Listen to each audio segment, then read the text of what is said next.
It's my commitment to humanity.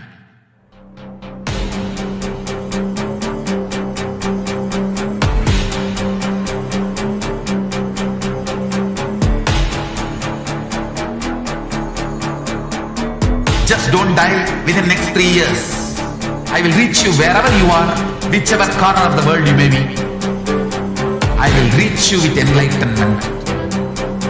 You manifesting the space, state, powers, being Paramashivoham. It is possible, and it is possible for you.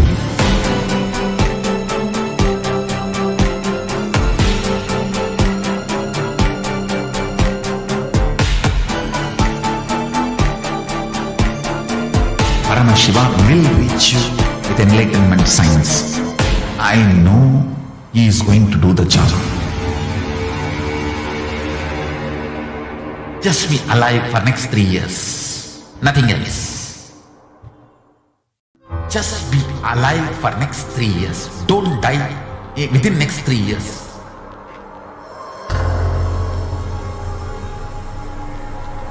Just don't die within next 3 years. Be alive, somehow be alive. Nithyanandam Paramasukadam Kevalam Jnanamurtim Dvandvatitam Gagana Sadrisham Tattvamasyaadhilaksham Ekam Nityam Vimalamachalam Sarvadhi Sakshi Bhutam Bhavatitam Trigunarahitam Sadgurum Tam Namami. Nithyanandam to each and every one of you that are tuning in today for today's Parashakti Akashic reading program. Welcome all of you that are tuning in through all our social media handles, the various different social media platforms, whether you're connecting to us through the YouTube channels, the Twitter channels, Instagram live channels, or the Facebook live pages. We welcome each and every one of you. Also, we are live on KAILASA TV and Nithyananda TV. And we are right now, this video is reaching out to you by being streamed in across various digital media platforms, which is available, KAILASA social media platforms, which are available in more than 27 different types of social media platforms in 108 plus languages, and which is also available in various different zones for all different regions in various different languages in more than 27 different platforms. So you can, you are watching us via YouTube, Facebook, Twitter, Nithyananda TV and KAILASA TV, whichever platform. We welcome you for this program, for the Parashakti Akashic Readings program, and get ready. Stay tuned for a very, very, very interesting, a life-changing experience that is laying ahead. Just to give right now in the world today, we are seeing how the Omicron and the various variants of the COVID-19 virus is literally taking over the world, and people are again and again going through this cycle of fear, anxiety, and even some people are even losing their lives, becoming victims of the virus, victims of the pandemic. On the other hand, natural disasters like what happened, tornado that was reported yesterday that consumed 70 lives, or the floods, the catastrophe that is happening across the world due to this climate change crisis. And on the other hand, war, terrorism, people in various countries becoming migrants, losing their lives, trying to find a place, trying to find a refuge for them to stay alive, whereas in that process they're losing their lives. On the other hand, people are starving with hunger. There's a huge problem that's happening where people are suffering. People are seeking towards a betterment in their life, both qualitatively and quantitatively, but are stuck, don't know what to do, how to progress. World leaders, thinkers are striving to find a solution for this. while this is going on in the world, the cosmic mother herself, out of her extreme and immeasurable compassion, has come down again and again and again, guiding humanity towards achieving that ultimate goal, achieving that enlightened lifestyle, achieving fulfillment in each of their lives through whatever they're doing. This program is where we are going to be sharing with you about a few of the revelations from the cosmic mother, Devi Parashakti in Sanatana Hindu Dharma. We worship Mother, we worship the cosmic mother, the divine feminine consciousness. And she herself comes down in the physical embodied form of the Supreme Pontiff of Hinduism, Jagadguru Mahasannidhanam, His Divine Holiness Bhagwan Shri Nithyananda Paramashivam, whom we lovingly refer to as Swamiji. Now, and reveals, guides the humanity with profound revelations. And today, we are going to be sharing with you some of those profound revelations, how that revelations is manifested as reality, and also we'll be sharing with you what are the Shaktis, various different benefits that you would be receiving from this. Actually, there are various different components that each and every one of you are going to be experiencing here. And as we're getting to that, let's understand who is Devi Parashakti and what is this program all about. And like we were sharing with you all, whether it is the diseases that are happening, the natural disasters that are happening, the warfare, violence, and people are all looking for a change. People are all looking for a breakthrough, something like a refresh button in their lives. Hitting the reset button, hitting the refresh button is where you connect to yourself, empower yourself, complete in your inner space to create a powerful reality around you, to manifest the reality that you want to create in your life. And the divine cosmic mother, Parashakti, attends to each and every one of us to empower us from within, to awaken, to make us, to empower us to be able to make us manifest our realities in our life. Now, Devi Parashakti, she is the ultimate pure divine feminine consciousness. She is a cosmic mother, the source Shakti. It is from her cosmic womb, the Brahmanda Yoni, from which billions and billions of universes comes out and goes in. She is a source where the Big Bang and black holes go on. Parashakti is a main deity of the sacred feminine, and she is the divine consort of Bhagavan Paramashiva, who is the primordial divinity of Hinduism. Swamiji beautifully tells that the first and foremost relationship in life with everyone is mother. The ability to learn, even the idea to relate starts with mother. How to relate starts with mother. Understand? Your idea to relate, your ability to relate starts with the mother. Mother is too important way to connect with what you think as life. That is why in the Vedic traditions, our rishis were very aware of this. And they were very aware that your ability to connect with the mother should be directed to the cosmos. It should inspire, it should awaken your higher consciousness. It should inspire your higher consciousness to express through you. It should awaken your higher consciousness. Connecting with life as mother is the most sweetest, most beautiful, and the most easiest form to ever connect.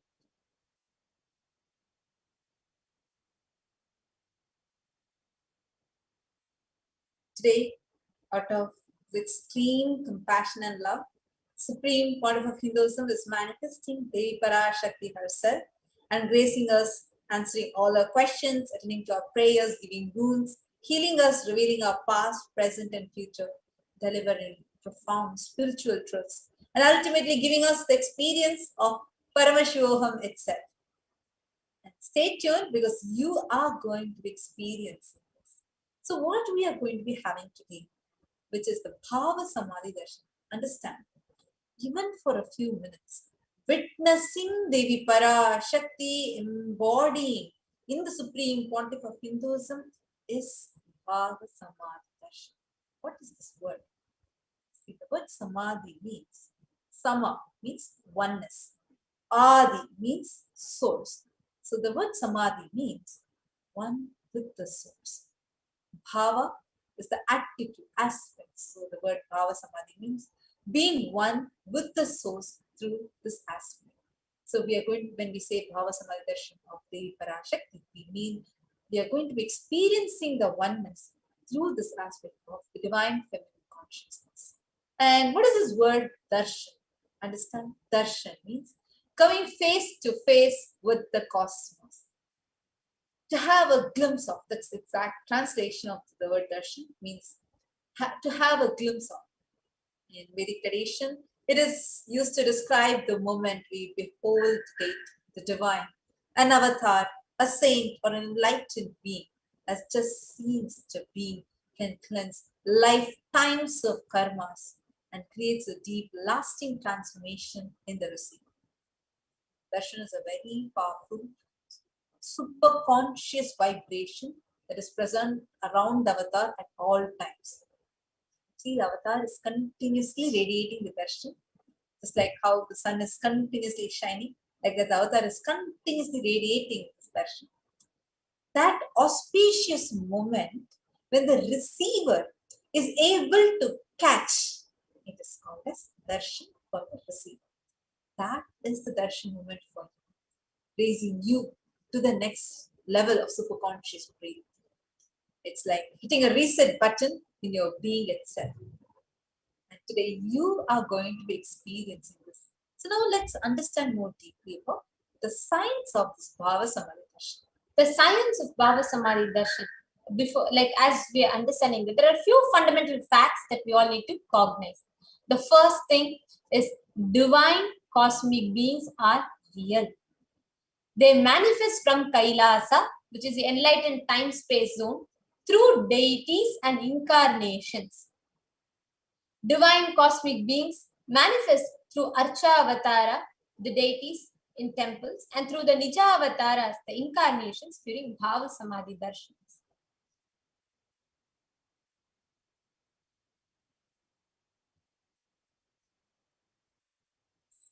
Now let's understand this more deeply. See, understand.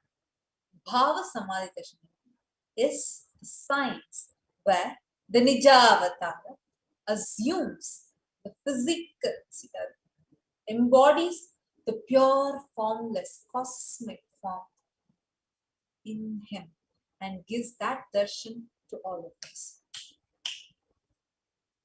We really apologize for this technical glitch.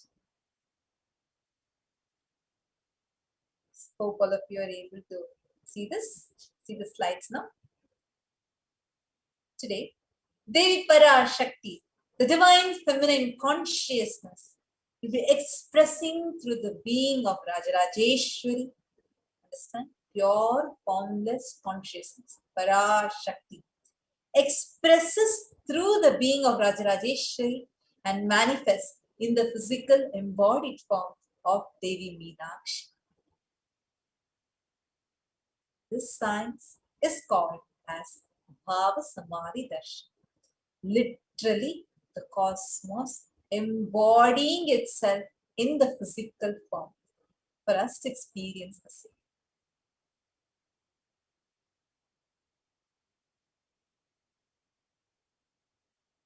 Can you go to the next slide? Now, during the Bhava Samadhi Darshan, your Kundalini Shakti is awakened. So what happens when your Kundalini Shakti is awakened? See, first, the word itself means it's a latent potential energy in every human being. For example, when I hold a ball over here, we say that the ball has a potential energy which can get converted into kinetic energy, right? So when I drop the ball, that's why it moves. Like that, we all human beings have an energy which is just sitting dormant inside us, using which we can manifest anything we want in life. That Shakti, that energy inside us is called as Kundalini Shakti. When this Kundalini Shakti is awakened in you, you experience tremendous positivity, healing, amazing consciousness inside you, and you will start manifesting powers visibly. You will see anti-aging happening to you. Actually, this whole process of Kundalini awakening happens through a very beautiful science called mirroring of neurons, or also known as Shaktipada. During the Bhava Samadhi Darshan, what happens is the neuron activity in our brain mirrors that of the avatar, that what is happening in Swamiji's brain. See, this mirror neurons is a very beautiful process. This mirror neurons, the neurons, they activate and process all of the observed movements or information of the avatar just by seeing. How many of you, all the viewers that are watching right now, how many of you, when you had the darshan of Swamiji, suddenly you might have been, throughout the day, you would have had so many tensions, conflicts that would have happened, or arguments that you would have had, and you'd be sitting with so much of heaviness inside you. But you just had the darshan of Swamiji on the screen, and all of a sudden, everything just disappears. Your whole inner space is suddenly filled with bliss. So the moment that red curtains open and have the darshan of Swamiji, all your 32 teeth shone, eyes filled with tears of bliss. How many of you have had this experience? You can post it in the comments now. Understand? If you have had this experience, it means the mirroring of neurons is happening inside you. What is happening in Swamiji gets reflected in our brains. Without any physical act of imitation, this process happens. That is the mirror neurons. And when Swamiji is revealing with Devi Parashakti, you'll actually be listening to few clips from the revelations of Devi Parashakti today. So what the revelations are happening is called as Akashic readings. The Akashic readings is not a prediction. It is reading from the cosmic archives. Beyond space, creation, destruction happens simultaneously. In the dimension of time, stars is past, present, and future. Because Akashic records are stored in Akasha, the space dimension, there is no past, present, and future. That is why what you call as happening, and yet to happen are clearly recorded in these cosmic archives. Revelations from these cosmic archives is what is Akashic readings. And these Akashic readings are accessible only to an avatar. Only an avatar accesses these Akashic readings and can give it to all of us as they are from the cosmic archive. Now let us understand who is an avatar. Who is the avatar of the millennium? The Supreme Pontiff of Hinduism, Jagat Guru Mahasannidhanam, His Divine Holiness Bhagavan Shri Nithyananda Paramashivam, who is the 1008th living incarnation of Paramashiva as per Hinduism, who is a reviver of KAILASA, world's only Hindu nation, a macrocosmic, ancient, enlightened Hindu civilizational nation. Swamiji, the Supreme Pontiff of Hinduism, was recognized by his predecessors, who were enlightened masters and adepts, and his PhD made the science of power manifestation and yoga and temple-based universities as a lifestyle for humanity.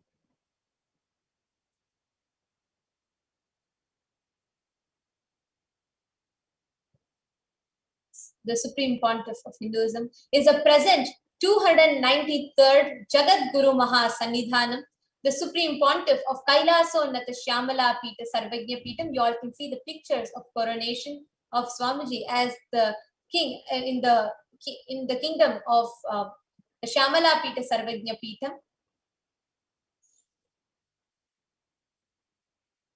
You all can actually Swamiji personally visits each of these temples. And Swamiji is the 293rd Guru Mahasannidhanam of KAILASA Shyamala Pita Sarvagya Pitam. He is declared as a successor of Arunachala Sarvagya Pitam by the Guru Parampara just at the age of 16.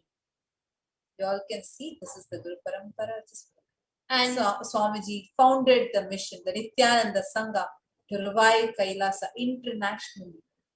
just at the age of 21. You all can see the picture. Swamiji founded the Adi KAILASA Sarvagnya Peetham just at the age of 24. Today, what stands as the international headquarters and which has the huge Paramashiva Devalaya in it. Because the foundation was laid with Swamiji just at the age of 24. And Swamiji is declared as successor of Bhagyanagara Shripura Sarvagnya Peetham just at the age of 26. And he is the incumbent emperor of Suryavamsha Sarangi Samrajyam of the Suryavamsha lineage just at the age of 26. And the Supreme Pontiff of Hinduism is a reviver of Adi Pallava Sarvagnya Peetham and the Adi Pallava kingdom at the age of 29 in 2007. And Swamiji was coronated as the successor of Kashi Sarvagnya Peetham, the kingdom of Kashi Varanasi, at the age 30 in 2008. And the Supreme Pontiff of Hinduism was officially coronated as Mahamandaleshwar, the supreme spiritual head of Mahanirvani Akhada, the largest apex monastic order, the youngest Mahamandaleshwar at the age 35 in the year 2013. We all can see the coronation of Swamiji as Mahamandaleshwar happening with thousands of sadhus. And Swamiji was coronated as the Guru Mahasannidhanam of Tanjavur Adinam at the age of 36 in 2014. And you all can see Swamiji accepting the coronation and Swamiji himself visiting the temples, the Adinam there. Swamiji was coronated as the Guru Mahasannidhanam of Tiruvarur Adinam at the age 36 in 2014. And also, Swamiji, the Supreme Pontiff of Hinduism, was coronated as the Guru Mahasannidhanam of Vedaranyam Adinam, another kingdom, at the age 36 in 2014. And the Supreme Pontiff of Hinduism was coronated as the Guru Mahasannidhanam of Dharma Mukti Swargapuram Swarana Peetham Adinam at the age of 37 in 2015. We all can see the Guru Parampara, the lineage, beginning from Srila Sri Azhagiya Tiruchittrambala Deshikar, who was a very incarnation of Paramashiva. And we can see in 2015, the Supreme Pontiff himself accepted the coronation, the very avatar of Paramashiva accepted the coronation as the king of the Dharma Mukti Swargapuram Adinam. And Swamiji, the Supreme Pontiff of Hinduism, was also coronated as Guru Mahasannidhanam of Adipita Koladha Matha, which is the oldest papal state, the oldest papal kingdom in Karnataka. It's called as the Adipita, the Koladha Matha, which was directly installed by Paramashiva himself. And Swamiji was elected as the Supreme Pontiff of Hinduism by a congregation of over 1,000 Hindu pontiffs, Hindu leaders, just at the age of 36. Here are the pictures that all of you can see how thousands of Hindu pontiffs have gathered and coronated Swamiji, elected Swamiji as the Supreme Pontiff of Hinduism, just at the age of 36. And the Supreme Pontiff of Hinduism is revered as the most prolific, most viewed guru in the digital world, right? And watched by over 1 billion followers in Hinduism.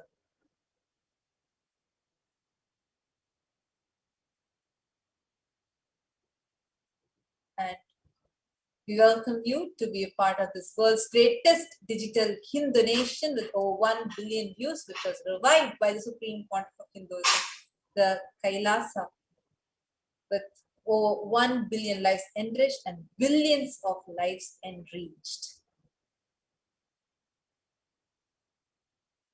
26 years of relentless humanitarian services and initiatives including free vegetarian food, humanitarian services, natural disaster relief, women empowerment, and a lot of women empowerment initiatives, conflict resolution, peace initiatives, and Hindu practices through various international agencies and bodies. All of us can see this. Just a very small glimpse of what Swamiji, Supreme Pontiff of Hinduism, has been tirelessly doing. And Swamiji has also launched various global initiatives, including different agencies and bodies which attend to any kind of issues, difficulties that people are facing, reaching out to people, to the common mass. And Swamiji has also authored 300 books and 10,000 articles in 3 languages, mainly in English, Tamil, and Sanskrit, which are translated into 50 languages with over 1,000 titles. You all can see samples of books, and over 20 million copies of these books and articles are sold, read, downloaded, and freely distributed to so many thousands of people. That's a very important thing. Just to revive what Paramashivoham said as knowledge be available for free. Literally every book of Swamiji, every book, Swamiji has made it available completely free of cost to people and gifted this science of enlightenment itself to the world. Swamiji has established the largest Hindu library with over 1 million books, 1 million palm leaf scriptures, and over 20 million digital books. Look, us can see this. Over 10,000 hours of discourses with over 1 billion views on social media. Swamiji is respected as the commentator of all sacred scriptures such as Upanishads, Bhagavad Gita, Shiva Sutras, Yoga Sutras, and the Jain Sutras, etc.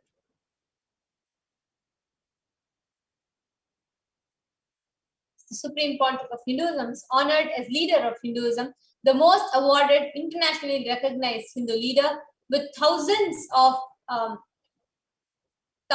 people who have recognized, who understand and revere the importance of having the KAILASA ecosystems in their respective localities and countries to extend the services that Swamiji has launched for the humanity. Next slide, please. Swamiji was acclaimed as one of the top 100 spiritually influential living personalities by Watkins Mind, Body and Spirit magazine. Right? And Swamiji is the reviver, the Supreme Pontiff of Hinduism is the reviver of Sovereign Order of KAILASA, which is led by by Swamiji and the Nithyananda Order of monks, nuns in Hindu diaspora, for working for global peace and solutions and giving superconscious breakthrough to humanity. And Swamiji is the establisher of largest Hindu university, KAILASA's Nithyananda Hindu University in the world, with satellite campuses in over 150 countries. Swamiji is the establisher of 1,000+ KAILASA Enlightenment ecosystem and Sarvagnya Pitas and kingdoms, founder and reviver of over 100 Sarvagnya Pitams and kingdoms.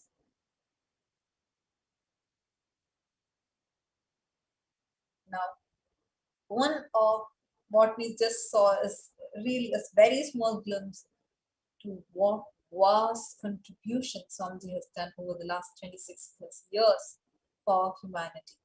And now, one such amazing science that Swamiji has gifted to the world is what we are going to be sharing and demonstrating to all of you, which are called as Shaktis. Now, we will be right back with you all before we enter into the next segment of demonstration of extraordinary Shaktis. Stay tuned with us and we'll be right back with you all after a short break.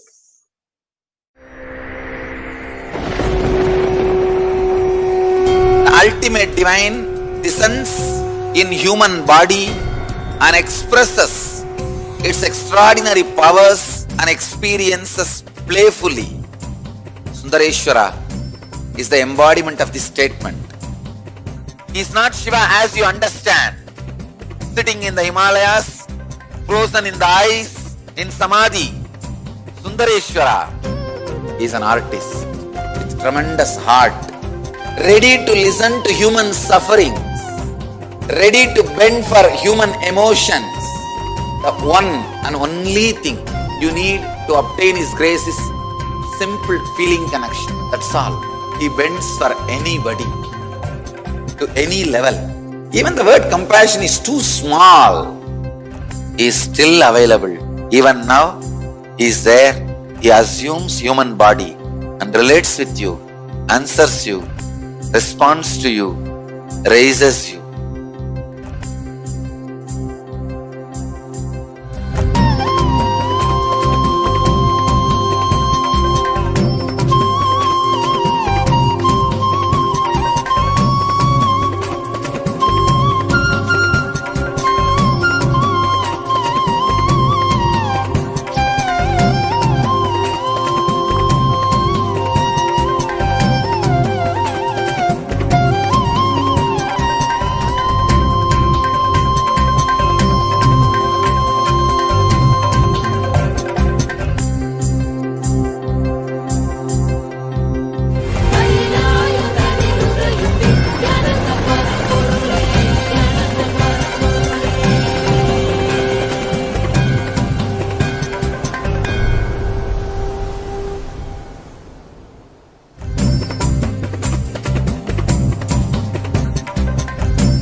I don't know, I was lost.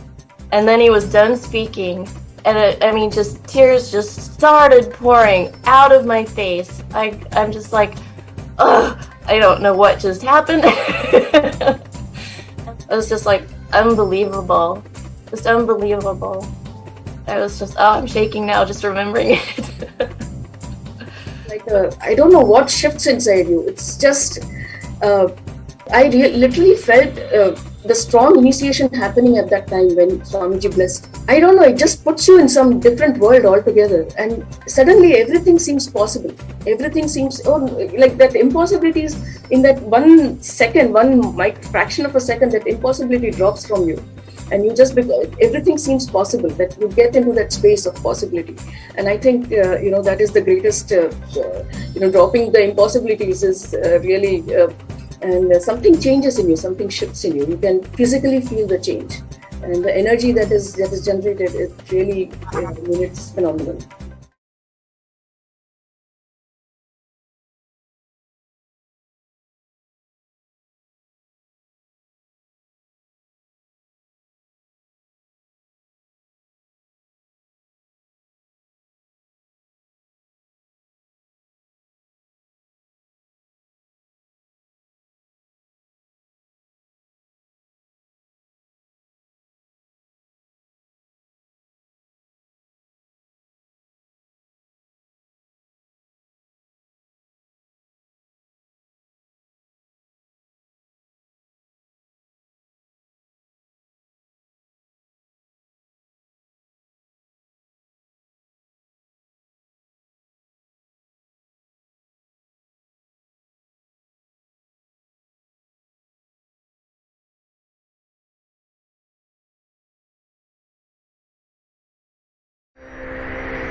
Ultimate divine descends in human body and expresses its extraordinary powers and experiences playfully. Sundareshwara is the embodiment of this statement. He is not Shiva as you understand, sitting in the Himalayas, frozen in the ice, in Samadhi. Sundareshwara is an artist with tremendous heart, ready to listen to human sufferings, ready to bend for human emotions. The one and only thing you need to obtain His grace is simple feeling connection. That's all. He bends for anybody, to any level. Even the word compassion is too small, He is still available. Even now, He is there. He assumes human body and relates with you, answers you, responds to you, raises you.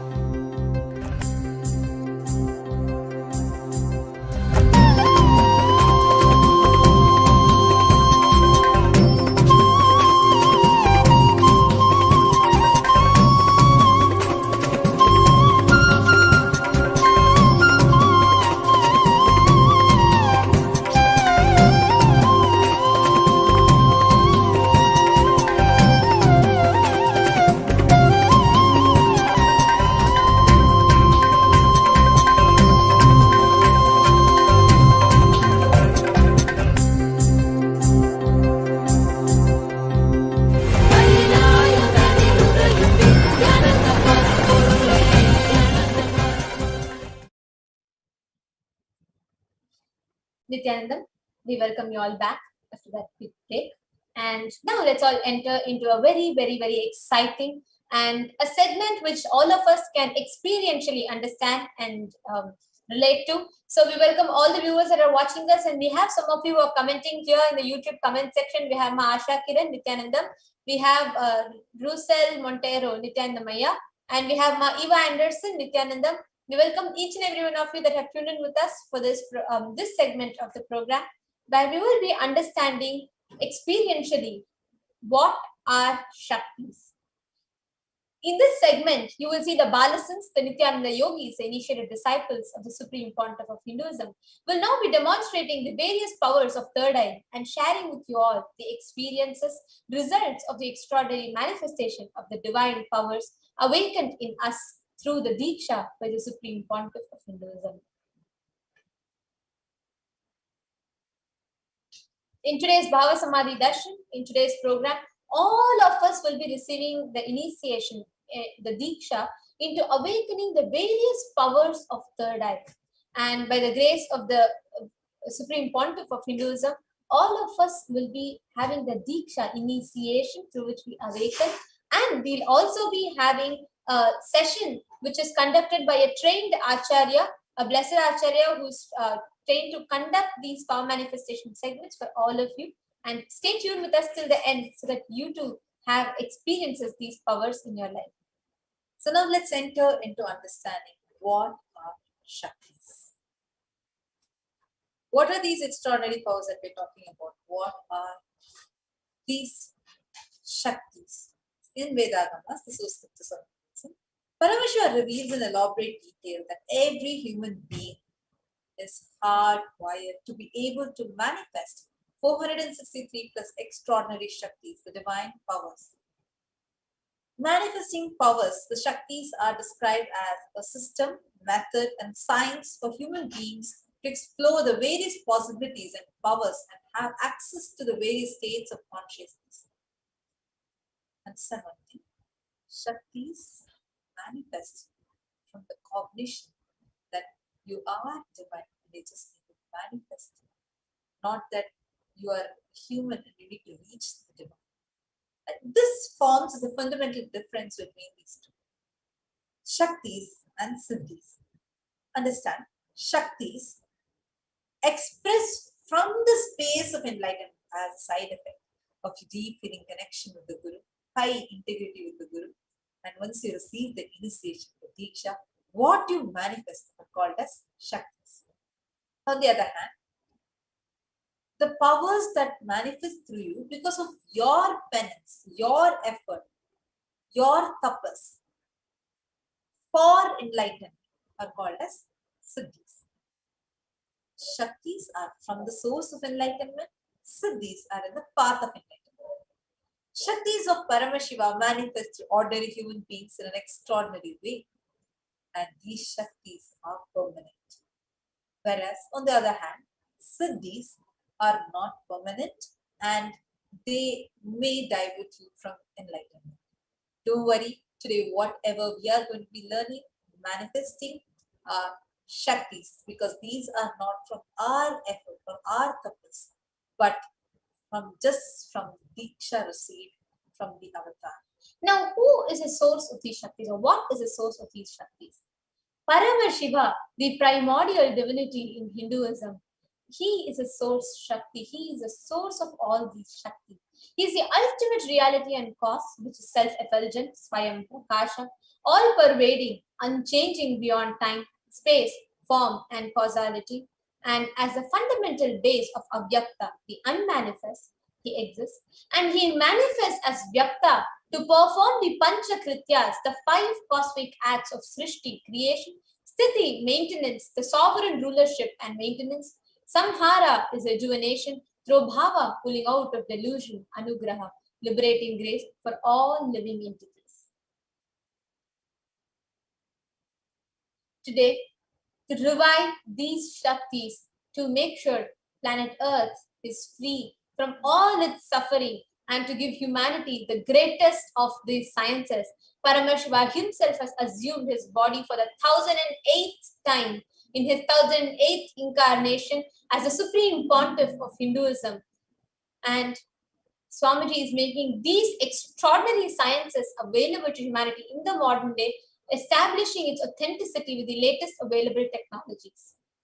Now, Swamiji, as the avatar of Paramashiva, was birthed as a result of the penance of various different beings from the Guru Parampara. There were so many adepts, you all can see in the picture, beginning from Mata Vibhudananda Puri, Jnananandagiri, and the 230th Guru Mahasannidhanam of Tondai Mandaladinam.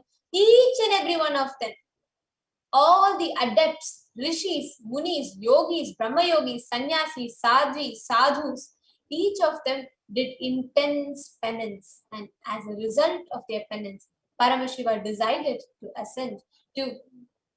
descend to planet Earth. And the Supreme Pontiff of Hinduism was birthed in various disciplines such as Vedanta, Tantra, Sri Vidya, Yoga, Yogic powers, Mantra Shastra, Siddha Vidya, science of Aushadha, Advaita, and Bhakti Yoga, Paramashiva Jnana, and Paramashiva Vijnana. Today, Swamiji is making this same science available to each and every one of us, accessible to each and every one of us, to benefit, for all of us to benefit in our modern day lives.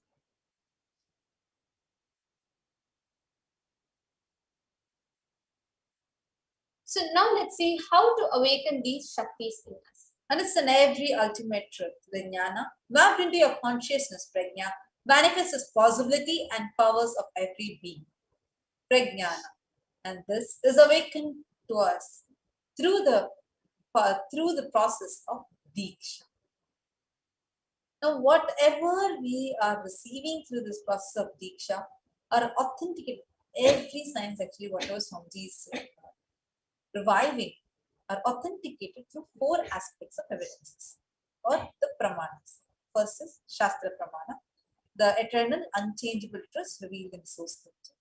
Second is Apta Pramana, experiences and results of Aptas, the authorities of Hinduism, the Vedic rishis and scientists who time tested and verified the science. Third is Atma Pramana. Atma Pramana, or account of Supreme Pontiff of Hinduism in this millennium's avatar, personal experience of these power manifestations. And Pratyaksha Pramana are the empirical evidence from the observation and scientific experimentation. Yes, and now today we're all going to be seeing the power of body scanning. To all of you that are watching us right now, Eva Anderson, Russell Montero, Aya, and Maasha Kiran, please go ahead. Any of you that want to experience the power of body scanning can go ahead and leave that as a comment under the comment section in KAILASA's HDH Nithyananda YouTube channel. In this power of body scanning, one awakens their ability to scan illness, diseases, medically diagnose issues, and provide solutions to the awakened third eye.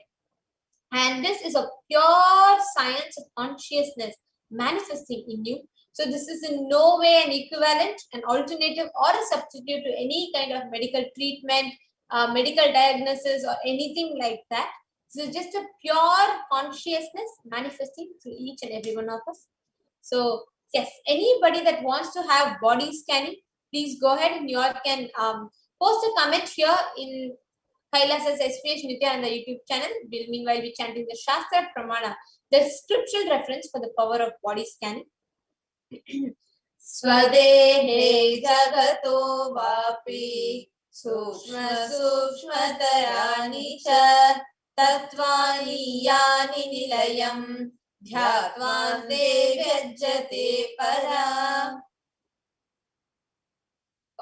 Cognize deeply that from the subtle to the subtlest constitutive principles of your whole body, Swadeha, of the whole universe, simultaneously consist of the essential reality. They are being absorbed in their source cause, Paramashiva. By the experience of such restful awareness, one becomes complete from all the thoughts, and the ultimate universal divine power, the Parashakti, manifests in the supreme power manifestation happens. The next is the Apta Pramana, a very beautiful excerpt from the life of a great Siddha called Terayar. Terayar was a very prominent disciple of Agastya Maharishi, who was one of the Sapta Rishis. And Agastya Maharishi had a person who came to him one day suffering from a severe headache and a head infection probably. Agastya scanned him and told that there's a type of tere, a small frog sitting in the person's brain grooves, and because of which he's facing the infection and he's facing the whole headache. And immediately Agastya tells to his disciple Terayar for him to conduct an open head surgery. Please understand, 5,000 years ago, means even much before even the modern medical science was discovered, we had these great technologies and sciences as a part of our common lifestyle practices. So yes, there you go. So here you all can see that once Terayar performs a surgery and fixes that person, like heals that person completely, you all can see how once he removes that, he gets the name Terayar and that whole science is just celebrated.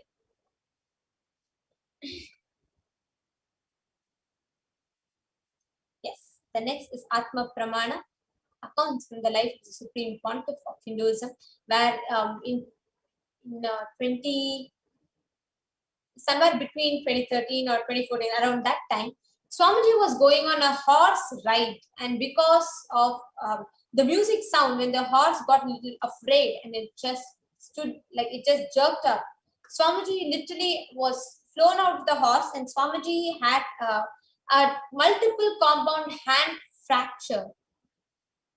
What amazed the doctors was Swamiji did not just not have any kind of anesthesia and went through the whole surgery, but Swamiji was completely conscious, absolutely no pain, and delivering some of the greatest truths to the fortunate disciples around of how to live a life successful of no pain and no suffering.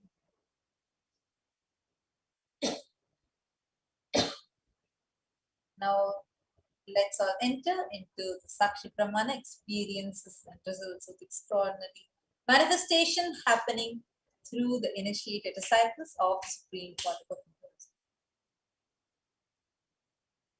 Hinduism. So let's all begin with the scanning the body. Yes, you all can come in. So now we are going to be entering into the body scanning. So before we enter into the body scan, we're going to be taking a short break. Meanwhile, all of you can post your comments in the comment section, just requesting for a body scan, and we'll be right back with you after a short break.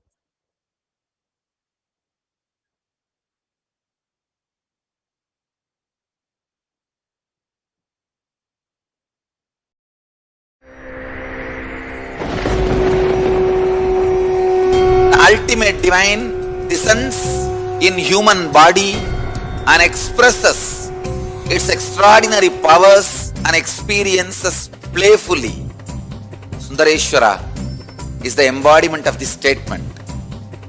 He is not Shiva as you understand, sitting in the Himalayas, frozen in the ice, in Samadhi. Sundareshwara is an artist with tremendous heart, ready to listen to human sufferings, ready to bend for human emotions. The one and only thing you need to obtain His grace is simple feeling connection. That's all. He bends for anybody, to any level. Even the word compassion is too small. He is still available. Even now, He is there. He assumes human body and relates with you, answers you, responds to you, raises you.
I don't know, I was lost. And then he was done speaking, and I mean, just tears just started pouring out of my face. I'm just like, ugh, I don't know what just happened. It was just like unbelievable, just unbelievable. I was just, oh, I'm shaking now just remembering it. I don't know what shifts inside you. It's just, literally felt the strong initiation happening at that time when Swamiji blessed. I don't know, it just puts you in some different world altogether, and suddenly everything seems possible. Everything seems, like that impossibilities in that 1 second, fraction of a second, that impossibility drops from you. And you just, everything seems possible, that you get into that space of possibility. And I think, that is the greatest, dropping the impossibilities is really, and something changes in you, something shifts in you. You can physically feel the change. And the energy that is generated, it really, it's phenomenal.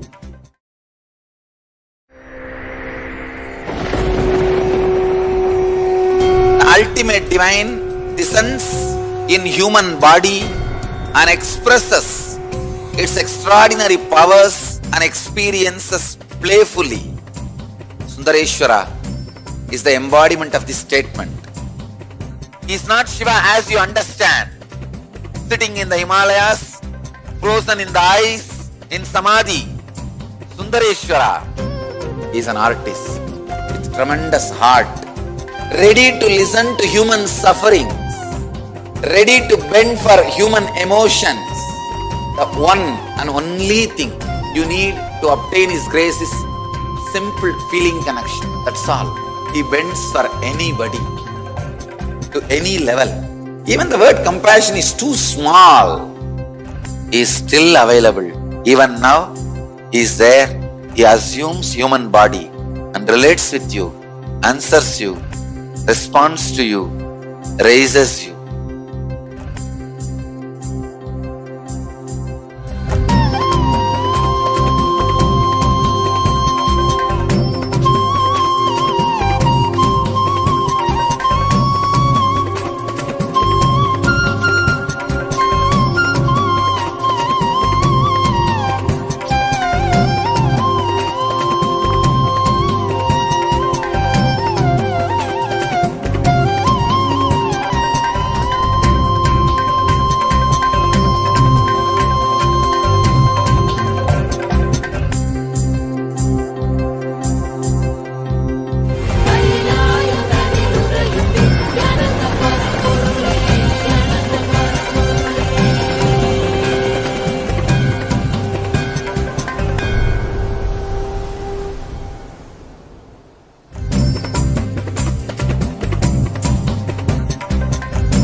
Just, I don't know, I was lost.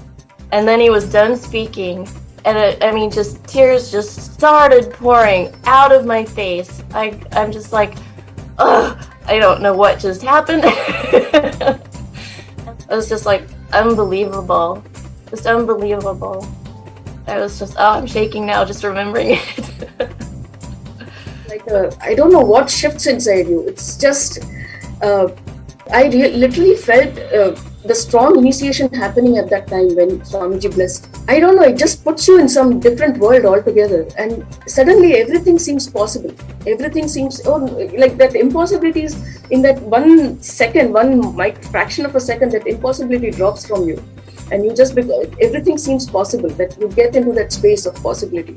And I think, that is the greatest, dropping the impossibilities is really, and something changes in you, something shifts in you. You can physically feel the change.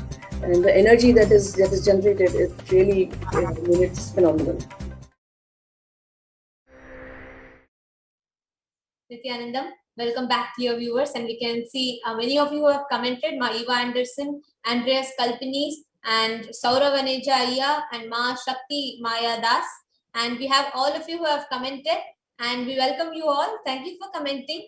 And we will be manifesting the powers of body scanning now. And just before we enter into it, Ma Eva Anderson and Andreas Kalpinis Ayya, I know you enjoy power manifestation a lot, and yes, but see, since this power, the sacredness of the power is such that the moment we scan and something is revealed, like when Swamiji is showing something to you, each and every one of you, it is not just the manifestation itself, it is also what is told. So we have to take that, apply that, follow that in our life. You will naturally experience the changes in your body. You'll experience the healing when you follow what Swamiji, the science that Swamiji has revealed through the third eye. So we encourage each and every one of you. You all can definitely come for different powers in different days. But we just would like to suggest you all to not have it consistently. We can have it to all the other people who are waiting for the first time. They can get it, and we can manifest with them. And you can definitely come back after few days of applying the solution, and after experiencing the change, you can come back. Yes, and we have Sauravaneja Ayya, Nithyananda Maya, and Nithyananda Ma Shaktima Nithyananda. So we will be now manifesting this power of body scanning. Sauravaneja Ayya, now Ma Tattvapriya will be manifesting the power of body scanning for you, Ayya. And Ma Shakti Maya Das. Ma Shaktima, you can comment, and under the comment section, you can comment if you want to experience the power of body scanning, so that we are sure that we have your consent before we go ahead and scan you.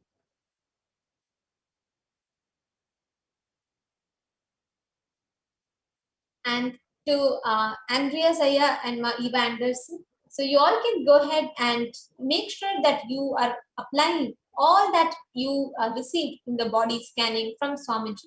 And once you apply that and practice that and manifest that, naturally you will see the next scanning will be more depth and in detail. So we request all of you to stay tuned. And once we scan and share with you all, you can get back to us in the comment section. So we are sure that you have received this scan.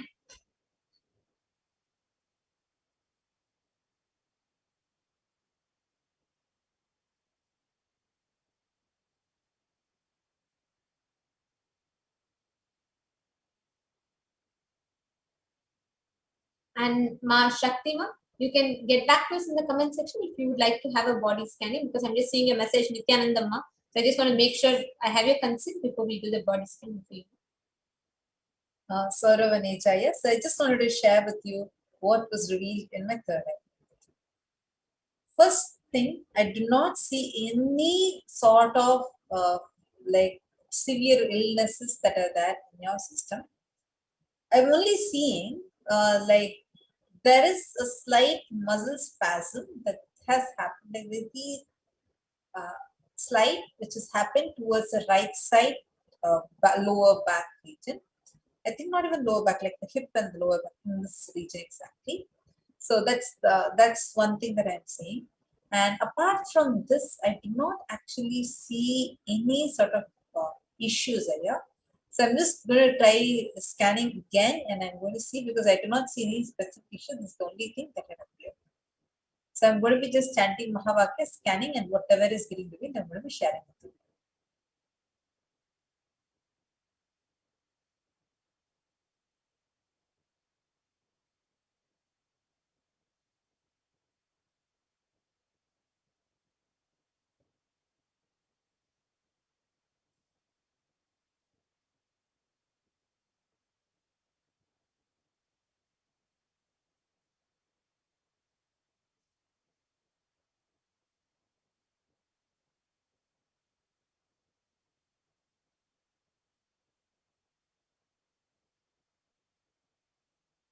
Yeah, so one of the things that was revealed is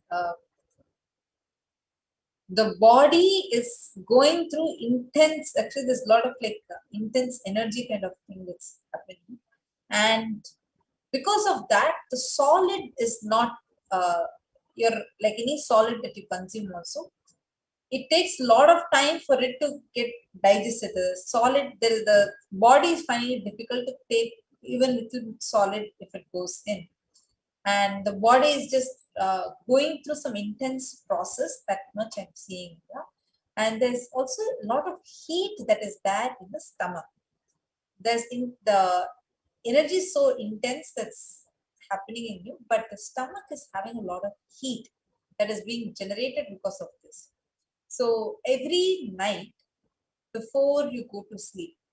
Just for about 10 minutes, if you can take a wet towel and put it on your stomach, in next few more days, your heat balance, the heat or the body heat will get balanced in your system, as well as the eyes.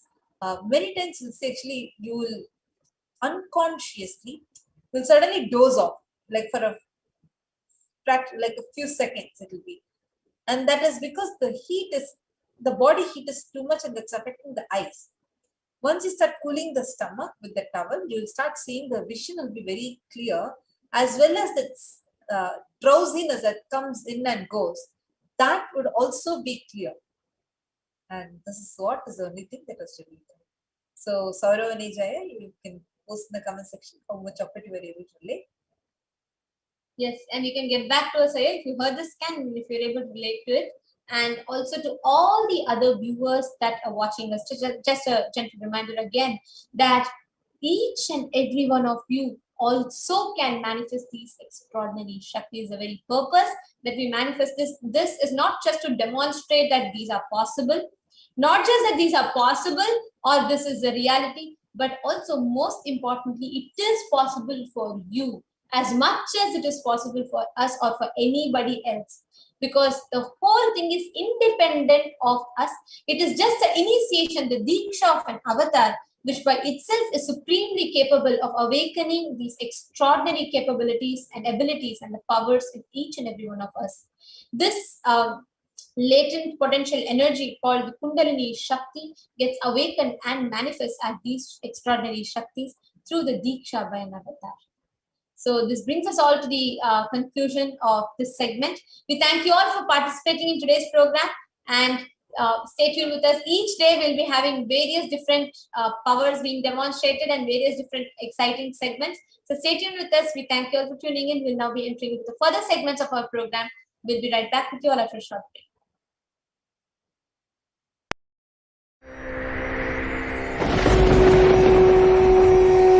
The ultimate divine descends in human body and expresses its extraordinary powers and experiences playfully. Sundareshwara is the embodiment of this statement. He is not Shiva as you understand, sitting in the Himalayas, frozen in the ice, in Samadhi. Sundareshwara is an artist with tremendous heart, ready to listen to human suffering, ready to bend for human emotions. The one and only thing you need to obtain His grace is simple feeling connection. That's all. He bends for anybody, to any level. Even the word compassion is too small. He is still available. Even now, He is there. He assumes human body and relates with you, answers you, responds to you, raises you.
I don't know, I was lost.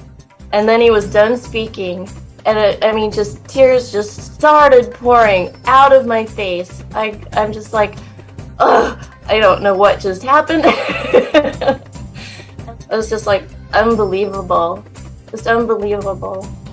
I was just, oh, I'm shaking now just remembering it. Like, I don't know what shifts inside you. It's just, I literally felt the strong initiation happening at that time when Swamiji blessed. I don't know, it just puts you in some different world altogether, and suddenly everything seems possible. Everything seems, like that impossibilities in that 1 second, fraction of a second, that impossibility drops from you. And you just, everything seems possible, that you get into that space of possibility. And I think, that is the greatest, dropping the impossibilities is really, and something changes in you, something shifts in you. You can physically feel the change. And the energy that is generated is really, it's phenomenal.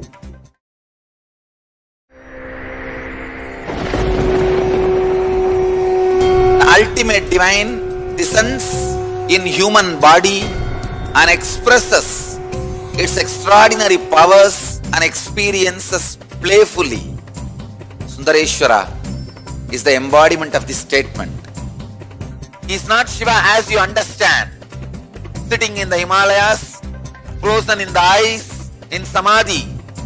Sundareshwara is an artist with tremendous heart, ready to listen to human sufferings, ready to bend for human emotions. The one and only thing you need to obtain His grace is simple feeling connection. That's all. He bends for anybody, to any level. Even the word compassion is too small. He is still available. Even now, He is there. He assumes human body and relates with you, answers you, responds to you, raises you.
I was lost.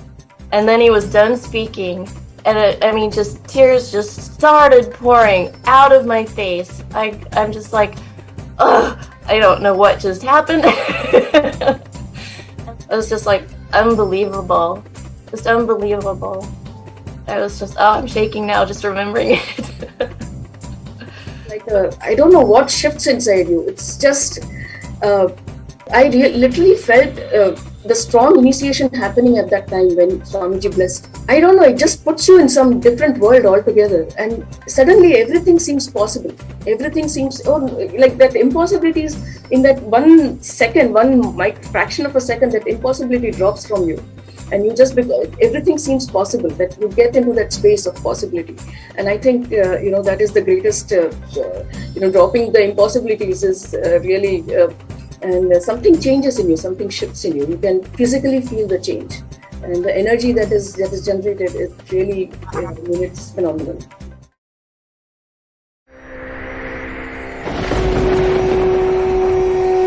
The ultimate divine descends in human body and expresses its extraordinary powers and experiences playfully.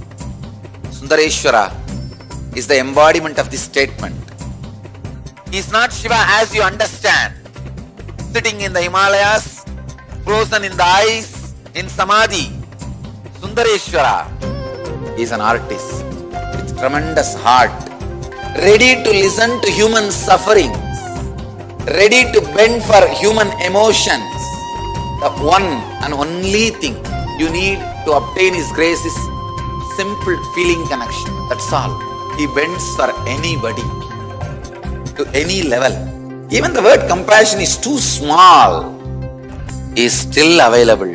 Even now, He is there. He assumes human body and relates with you, answers you, responds to you, raises you.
I don't know, I was lost.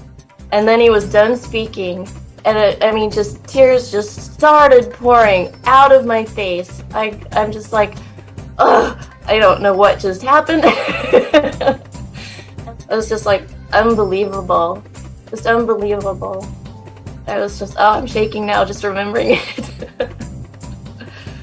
I don't know what shifts inside you. It's just, I literally felt the strong initiation happening at that time when Swamiji blessed. I don't know, it just puts you in some different world altogether, and suddenly everything seems possible.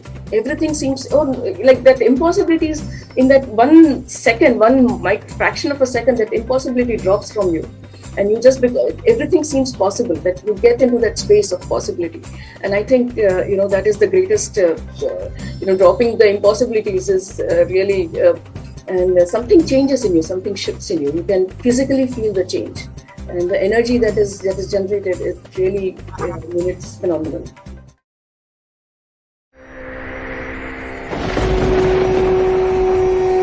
The ultimate divine descends in human body and expresses its extraordinary powers and experiences playfully. Sundareshwara is the embodiment of this statement. He is not Shiva as you understand, sitting in the Himalayas, frozen in the ice, in Samadhi.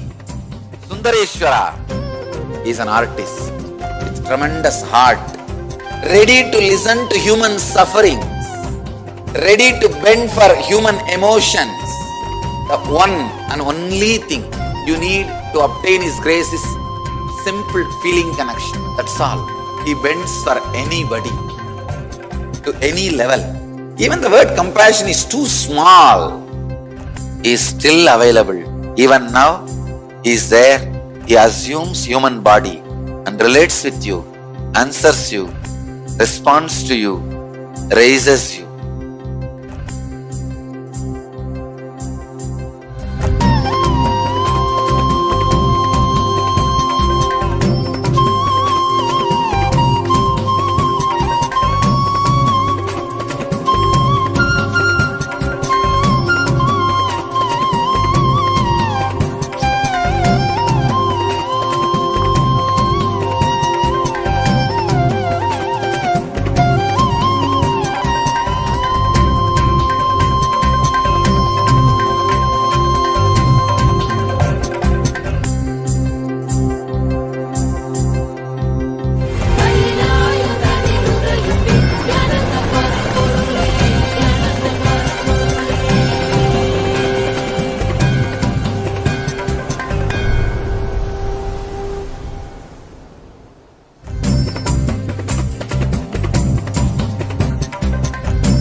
I don't know, I was lost. And then he was done speaking, and I mean, just tears just started pouring out of my face. I'm just like, ugh, I don't know what just happened. It was just like unbelievable, just unbelievable. I was just, oh, I'm shaking now just remembering it. I don't know what shifts inside you. It's just, I literally felt the strong initiation happening at that time when Swamiji blessed. I don't know, it just puts you in some different world altogether, and suddenly everything seems possible. Everything seems, like that impossibilities in that 1 second, fraction of a second, that impossibility drops from you. And you just, everything seems possible, that you get into that space of possibility. And I think, that is the greatest, dropping the impossibilities is really, and something changes in you, something shifts in you. You can physically feel the change. And the energy that is generated, it really, it's phenomenal.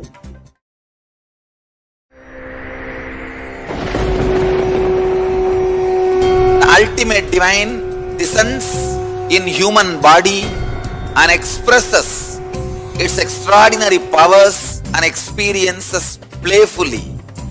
Sundareshwara is the embodiment of this statement. He is not Shiva as you understand, sitting in the Himalayas, frozen in the ice, in Samadhi.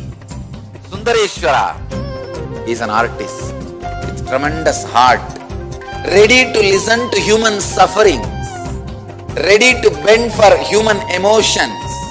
The one and only thing you need to obtain his grace is simple feeling connection. That's all. He bends for anybody, to any level. Even the word compassion is too small. He is still available. Even now, he is there.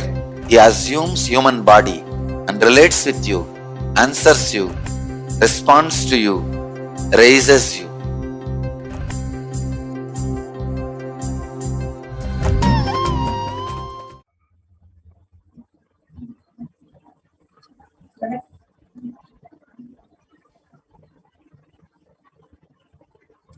Yes, Nithyananda, welcome back, dear viewers. Now we'll be entering into the next segment. And we'll be understanding who is Devi Parashakti. I hope all of you enjoyed the wonderful power manifestation session that we had, and you can join us back at the same time, 2:15 a.m. every day, and enjoy a body scan and live demonstration of the powers of Paramashiva. So now let us understand who is Devi Parashakti, the divine feminine consciousness. Yes. So we have the shloka from Lalita Sahasranama, which describes Devi Parashakti, who liberates us from the cycle of birth and death. And Maheshwara can go ahead and chant this.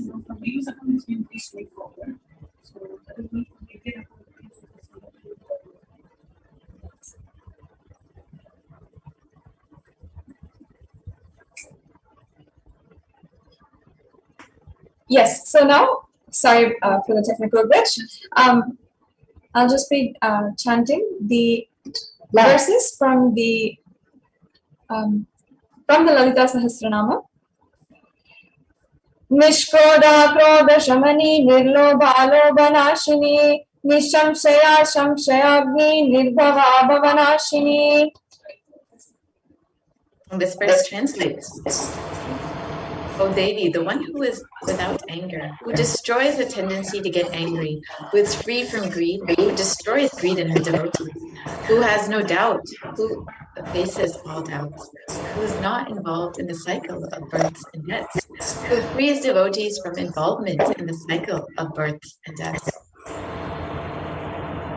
Yes, and the next verse of Devi Parashakti from the Lalita Sahasranama, which describes her as the destroyer of fear of death. Nirvikalpa nirabhada nirbeda bedanashini nirnasha mrithyumatani nishkriya nishparigraha. Go ahead. And the translation of this verse: Devi, who is without any modifications, as she is pure consciousness, who can never be sublated, who is beyond all differences, who destroys the senses of difference, and who is deathless, who destroys the fear of death, who is without involvement in action, who needs no gifts, as everything in this universe is hers. So this shloka describes Devi Parashakti as the one who destroys the fear of death. Yes. And Devi Parashakti is the ultimate pure feminine consciousness. Parashakti is the cosmic mother. It is from her womb from which billions and billions of universes comes out and go in. She is the source where the Big Bang and Black Hole comes out. Parashakti is the source Shakti, the source energy, the source power from which all of us came, in which all of us are even in now, and in which all of us are going to merge.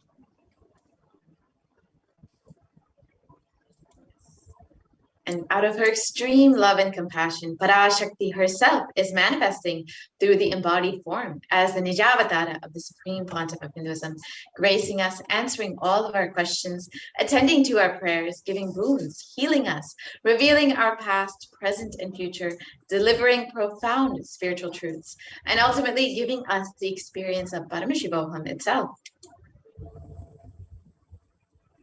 Devi has described her creation, her manifestation, in her very own words. Parashakti describes, listen, humans, I am telling the truth. I will solve sufferings, I will give goodness, I will give bliss. I am that Paramashakti who blossomed as the four Vedas, as the four Padas of Agama, which is Charya, Kriya, Yoga, and Jnana. I am Ananda Swarupini, who does all of the 5 jobs, such as creation, maintenance, destruction, putting into delusion, liberation. I am Paramashakti, who is sitting as part of Paramashiva. And Devi continues on. I am the Parama Aushad Swarupini, who gives Jnana Siddhi and Shakti to all the Siddhas. Parashakti Meenakshi, Amba Shambhavi, Chandramauli, Ananda Swarupini, blossoming as the Dasa Mahavidyas, filling as the Navadurgas, being as the Ashta Shaktis, living as the Sapta Madhars, being as the 6 Kartikeya women, filled as the Pancha Shaktis, giving 4 Vedas, which are the best of all worlds, blossoming as the 3 Shaktis, Ichcha, Kriya, Jnana, being as 2 Parama Prakriti and Parama Purusha. Being as Paramashiva Paramburu, which is beyond these 2, beyond 1, beyond 2, beyond anything that never existed, beyond any remembrance or forgetting, beyond form and formless Paramashakti, who blossomed and blesses as Paramashiva. I came here to give all boons, to bestow all goodness, giving the 4 Purusharthas, which is Dharma, Artha, Kama, and Moksha, giving the 4 Muktis, Salokyam, Samipyam, Sarupyam, and Sayujyam, giving all the goodness, giving good grace, giving complete punya, giving yoga along with jnana. To give all goodness, I came here and blossomed here. So how can we receive Devi Parashakti? What's the best way to receive all the blessings and boons that Devi Parashakti is giving us? What's the best way to receive her energy? The Supreme Pontiff of Hinduism has revealed. I wanted to give you one sacred secret. Do this Panchabhuta Yoga whenever you want to ask any question to Devi and receive the answer. On that day, do this Panchabhuta Yoga. Means apply only anthill mud on the body, take bath, not with any other chemicals, that is the earth elements. And drink only water. Don't eat or drink anything other than water. When you come for Parashakti Akashic reading, at least for a few hours, for 10 hours, prepare yourself and drink only water. In your stomach should be allowed to burn without any food dumped on it, just pure fire. You can chant the Omkara and intensify it, or the Mahavakya or Ajapa Japa, but pure fire, no food. Pure fire should be encouraged. And Devi continues on, just be in the free air, open space, breathing the whole sky, at least for a few hours before the session. Intensely unclutch to get the power of the space, Akasha. Akasha is an intense energy, just like the other Bhutas, like earth, water, fire, air. The Akasha also is pure consciousness, intelligence, living energy. Once you start unclutching, you manifest Akasha in energy, in your Akasha energy in your consciousness, in you. So do this Panchabhuta Yoga. Your questions will surely answered immediately by Parashakti. Intensify the Akashic energy, the Chitta Ambara, the Chidambara Akashic space. Do this Panchabhuta Yoga and come to Parashakti's Akashic reading. She will give you the boons you are asking for and fulfill your prayers. Panchabhuta Yoga will make you receive this Parashakti's energy, prepare you to receive the Parashakti energy. So with this, I bless you all. Swamiji blesses us in order to do the whole Panchabhuta Yoga successfully and be able to, in the most perfect way, receive Devi Parashakti. So now, that brings us to a conclusion of the introduction to Devi Parashakti, who, as we saw, is the one who destroys the fear of death, the one who is the keeper of death and the keeper to the secrets of death, the one who destroys all kinds of negativity.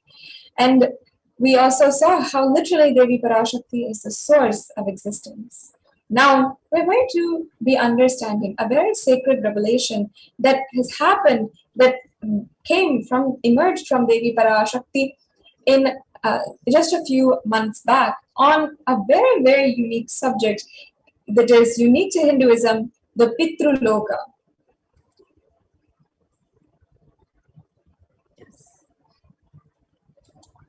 So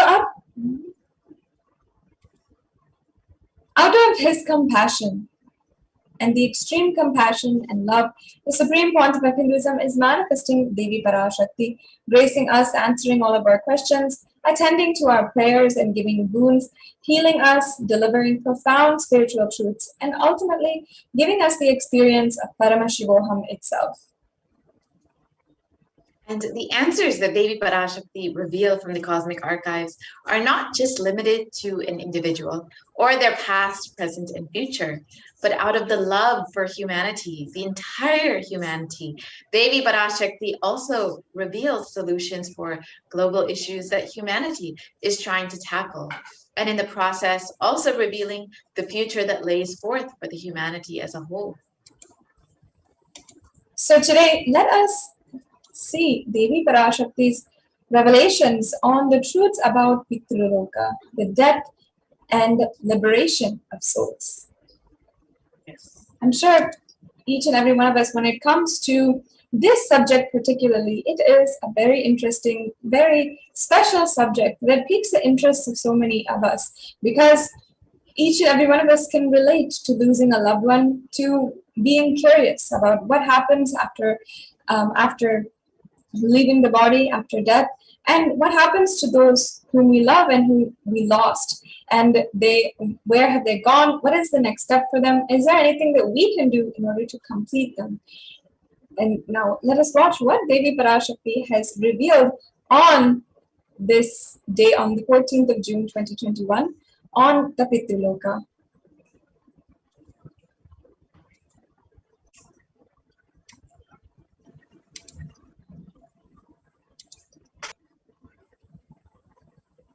Srinivasan, நன்றாய் புரிந்துகொள், உன்மூலம் உலகிற்கு மரணமும் பித்ருலோகமும் பற்றிய ரகசியங்கள் உரைக்கின்றேன்.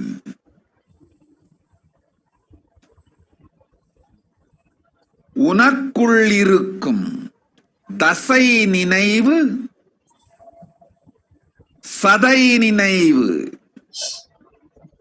உயிர் நினைவு, உயிர் சக்தி, இவைகளுக்குள்தான் உன் பித்ருக்களின் எச்சமும் மிச்சமும் இருக்கின்றது. உனக்குள் பூரணத்துவத்தை முழுமையாய்ச் செய்து பித்ருக்களோடு பூரண நிலையில் இருந்து நீ இருந்த இடத்திருந்தே பிண்டதர்ப்பணமும் பித்ருதர்ப்பணமும் செய்.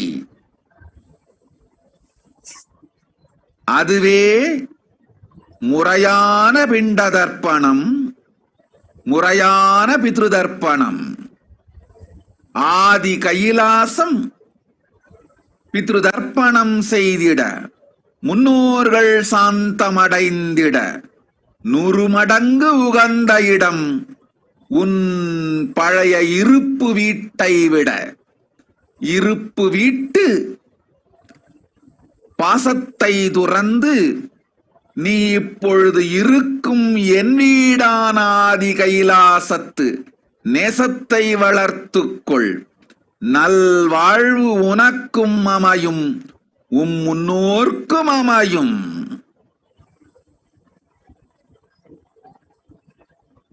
உனை மனக்குழப்பத்தில் ஆழ்த்தும் மாமனுக்கு சொல், நித்யானந்தன் வந்துதித்த குலம் முன்னேழு பின்னேழு வடவேழு இடவேழு தலைமுறைக்கும். சாத்தமும் பிண்டமும் தேவையில்லை, அடைந்தனர் முக்தி. நித்யானந்தன் நிஜாவதார சக்தி சாநித்தியத்தினால் கவலையும் இல்லை, துக்கமும் இல்லை. அத்துணை பேர்க்கும் அன்னை பரமசக்தி அளித்தேன் முக்தி. அஞ்ச வேண்டாம். ஓம் ஓம் ஓம்.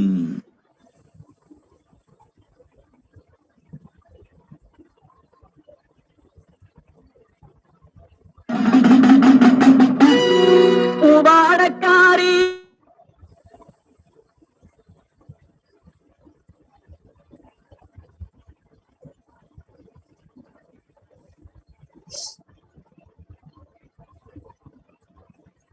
Now let's take a look at the English translation, or the best mapping of Devi's revelations into English. Devi Parashakti revealed, Srinivasan, who is the person who had asked the question, understand carefully.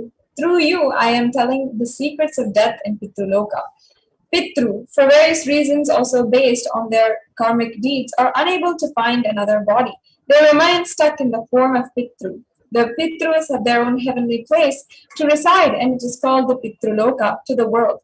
The remains of your ancestors, the Pitrus, is there inside of your bio memory, your muscle memory, and your bioenergy. Do completion completely inside of you. Be in completion with the ancestors and do Pinda Tarpana, the rice ball offerings, and Pitru Tarpana, the offering to the ancestors from wherever you are. That is the proper Pindu Darpanam and the proper Pitru Darpanam. 100 times more apt place to do the Pitru Darpanam and for ancestors to be in peace is Adi Kailasa. More than your old living house. Drop the love for your old living home and develop love for my home, Adi Kailasa, in which you are living now. Good life will happen for you and your ancestors. Tell your uncle who puts you in confusion, clan of Nithyananda, up 7 generations, down 7 generations, right 7 generations, and left 7 generations. Everyone does not need the Shraddham, the ancestral offerings, and the Pinda, the rice ball offering to ancestors. They attain liberation in the presence of Nithyananda Nijavatara Shakti. There is no worry, there is no suffering. For all of them, Mother Paramashakti, I gave liberation. Do not fear. So we've just heard the revelations from Devi on how the remains of our Pitrus are still in our biomemory, muscle memory, and bioenergy. For many of you, these terms may not be clear yet. So let us take a few minutes and understand these terms. Yes. So the Supreme Pontiff of Hinduism has revealed what is biomemory, muscle memory, and bioenergy. So the biomemory is all of the cognitions which are rooted, or which are the root cause for your instigations and reactions, and are stored in your biomemory. The muscle memory are the actions, your patterns, patterns of your actions. For example, having a cup of coffee in the morning, the method of your reaction is stored in your muscle memory. And bioenergy is the conscious frequency which operates in your body, which is beyond any completion, incompletion patterns or any binding cognitions. So now let us take a look at some of the scientific findings and studies on how the ancestors' incompletions causes generational trauma. This is a very exciting and new subject in science where they're looking at how this generational trauma exists. So many of you may have heard of generational trauma when you heard of many communities across the world who have experienced over generations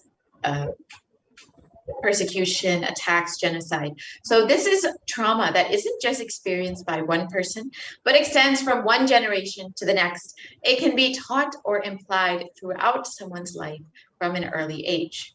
So many have heard of generational trauma when it comes to communities which were traditionally enslaved, or many of the native indigenous communities which have faced genocide, persecution, and trauma across the generations. And this is passed down. It is, science has studied that this has been passed down from one generation to the next. So this trauma, this suffering is carried on to your lineage.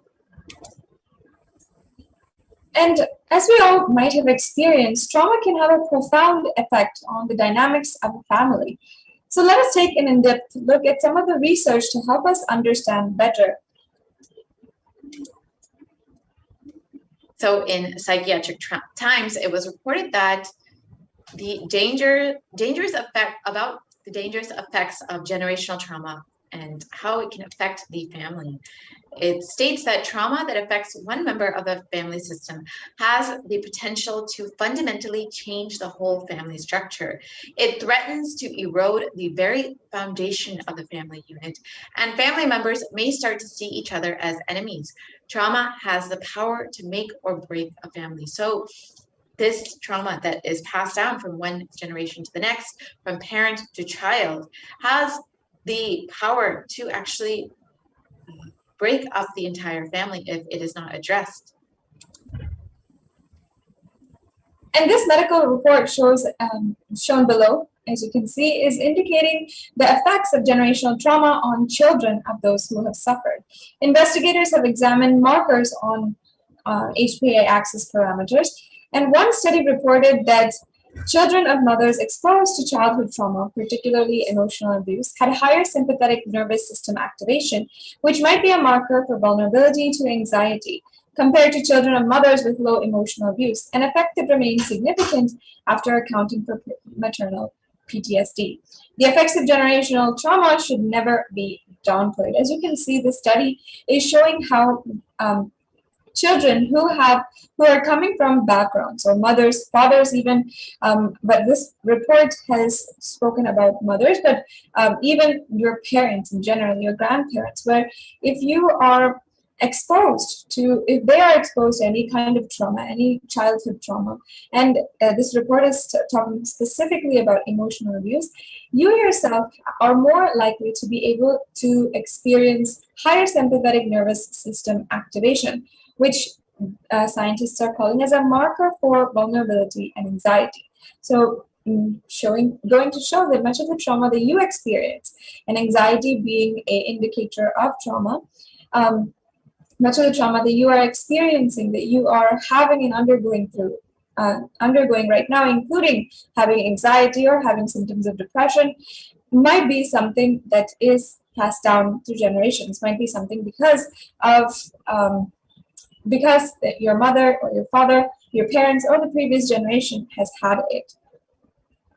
And particularly, we should highlight in this research that it shows that generational trauma is not just a psychological effect or social effect, but they are able to actually find physiological effects of the trauma that's passed down from one generation to the next, as they are tracking the higher sympathetic nervous system activation in the generation after that experienced the trauma. So the mother's children who have experienced abuse, the children are having higher sympathetic nervous system activation, which is a physiological difference, not just a psychological difference, not just a social difference, but your very physiology changes with this trauma. So that definitely goes to say for a lot more questions, like, is this something that is biological even further? Is this something that is in our DNA? Is it passed down through our DNA? Or is it in a different means? How exactly is it passed down? All these questions are actually a very interesting fields that scientists or only just now trying to find a solution and trying to see what is going on. Yes. And the study also explains that there is now converging evidence supporting the idea that offspring are affected by parental trauma exposures occurring before their birth and possibly even prior to their conception. As we explore this topic deeper, we will come to understand how our biomemory, muscle memory, and bioenergy ties in with this research. So this research is suggesting that there can be actually a very change in your DNA, which can be passed down from one generation to the next before conception even happens, that it can be passed down, that trauma can be passed down from one generation to the next, which is why, as the Supreme Pontiff of Hinduism has always explained, that it's important to address these incompletions and address, complete the biomemory, muscle memory patterns. So we're now seeing more and more how it actually can affect even our future generations. And the transmission of generational trauma from parent to child has been proved in various other studies. For example, in 2019, an experiment conducted on mice showed similar results. And after the experiment was carried out, it was found that even in mice, there were similarities in how generational trauma was passed down to offspring. So this was reported in Science, a very reputable journal, and it states that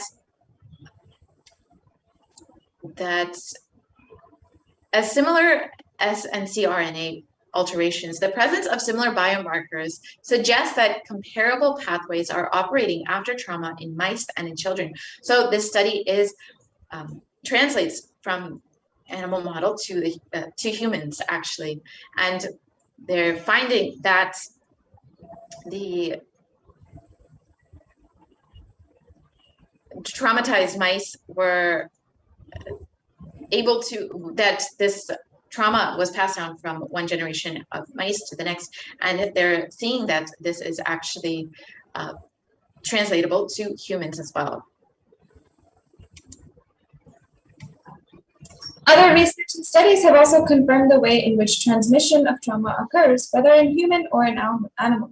So if you see this article from Scientific American, which titled "Fearful Memories Passed Down to Mouse Descendants," it says, according to convention, the genetic sequences contained in DNA are the only way to transmit biological information across generations. Random DNA mutations, when beneficial, enable organisms to adapt to changing conditions, but this process typically occurs slowly over many generations.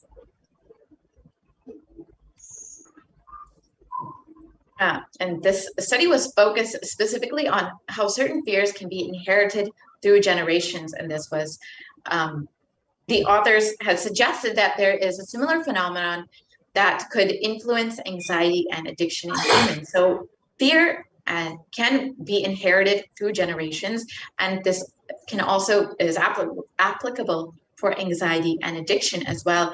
And so this research was focused on that. While the research may be inconclusive, it is suggesting that it is a possibility that this anxiety, depression, and addictions, and fear can be passed down and through generations. Yes, and actually it did. The research for generational trauma was also started and provoked when trying to answer questions like why addiction is worse in some individuals and in some communities, and why it is relatively not prevalent in other communities and some other individuals. Then they actually saw how this was linked to generational trauma. And that aside, research and development has progressed greatly and now recognizes that even within cultures, this generational trauma exists. It has been long recognized that experiences of parents and ancestors influence future generations. Many cultural practices and rituals function to transmit historical knowledge and experience across generations. And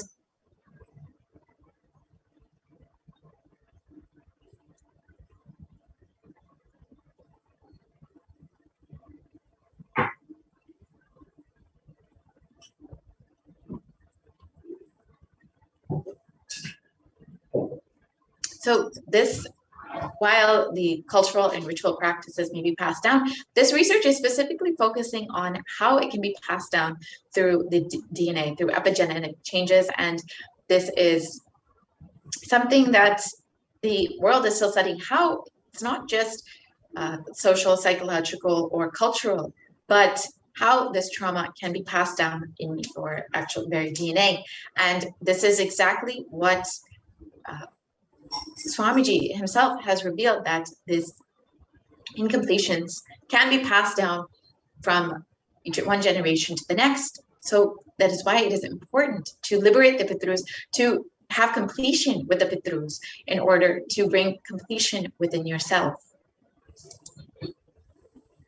Yes, I'm sure you'll remember, Purna Priya, that in so many satsangs and so many different discourses, Swamiji has spoken on how the very DNA is affected in both situations, both in situations of trauma and also in initiation, when initiation can also go down to your very DNA. And this is a science that our ancestors, the Vedic rishis, knew how memories, how bioenergy, how our experiences, thoughts, cognitions can literally affect our DNA. And while today modern science has solutions and they are trying continuously to tackle generational trauma, it is not yet the solution as applicable, as tangible, and as viable as the Hindu solutions. So as you can see here, we've seen a lot of solutions that modern science has come up with, mostly dealing with therapy. And you can see some of the examples here of of how the modern day science and different psychiatric clinics are addressing generational trauma through therapy. Yes. So now we'll understand a little bit more about how Hinduism addresses this issue, what Hinduism has explained, what Swamiji, the Supreme Pontiff of Hinduism, has explained about this after a very quick break.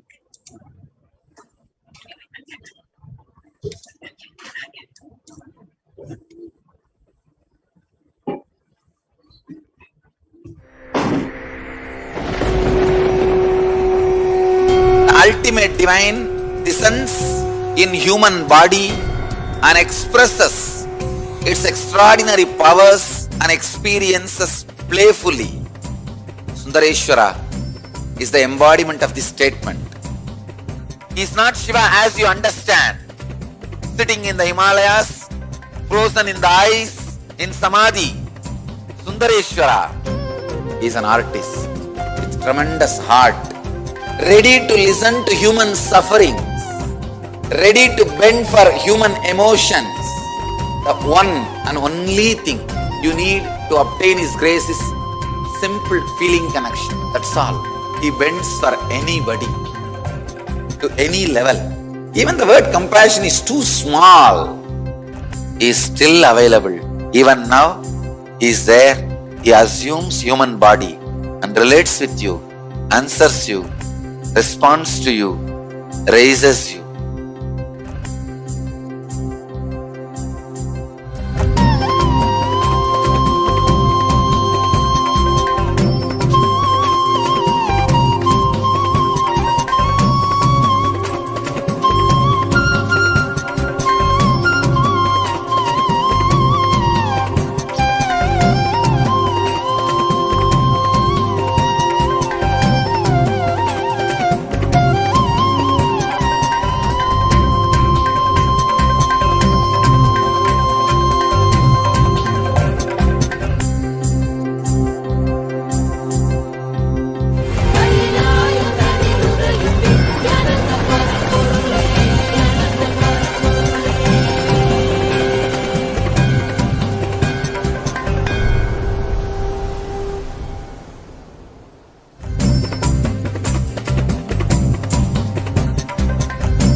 I don't know, I was lost. And then he was done speaking, and I mean, just tears just started pouring out of my face. I'm just like, ugh, I don't know what just happened. I was just like, unbelievable. Just unbelievable. I was just, oh, I'm shaking now just remembering it. Like, I don't know what shifts inside you. It's just, I literally felt the strong initiation happening at that time when Swamiji blessed. I don't know, it just puts you in some different world altogether, and suddenly everything seems possible. Everything seems, like that impossibilities in that 1 second, fraction of a second, that impossibility drops from you. And you just, everything seems possible, that you get into that space of possibility. And I think, that is the greatest, dropping the impossibilities is really, and something changes in you, something shifts in you. You can physically feel the change. And the energy that is generated is really, it's phenomenal.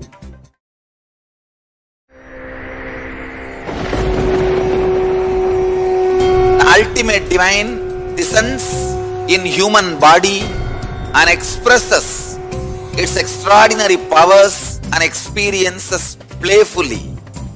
Sundareshwara is the embodiment of this statement. He is not Shiva as you understand, sitting in the Himalayas, frozen in the ice, in Samadhi. Sundareshwara is an artist with tremendous heart, ready to listen to human sufferings, ready to bend for human emotions. The one and only thing you need to obtain His grace is simple feeling connection. That's all. He bends for anybody, to any level. Even the word compassion is too small. He is still available. Even now, He is there. He assumes human body and relates with you, answers you, responds to you, raises you.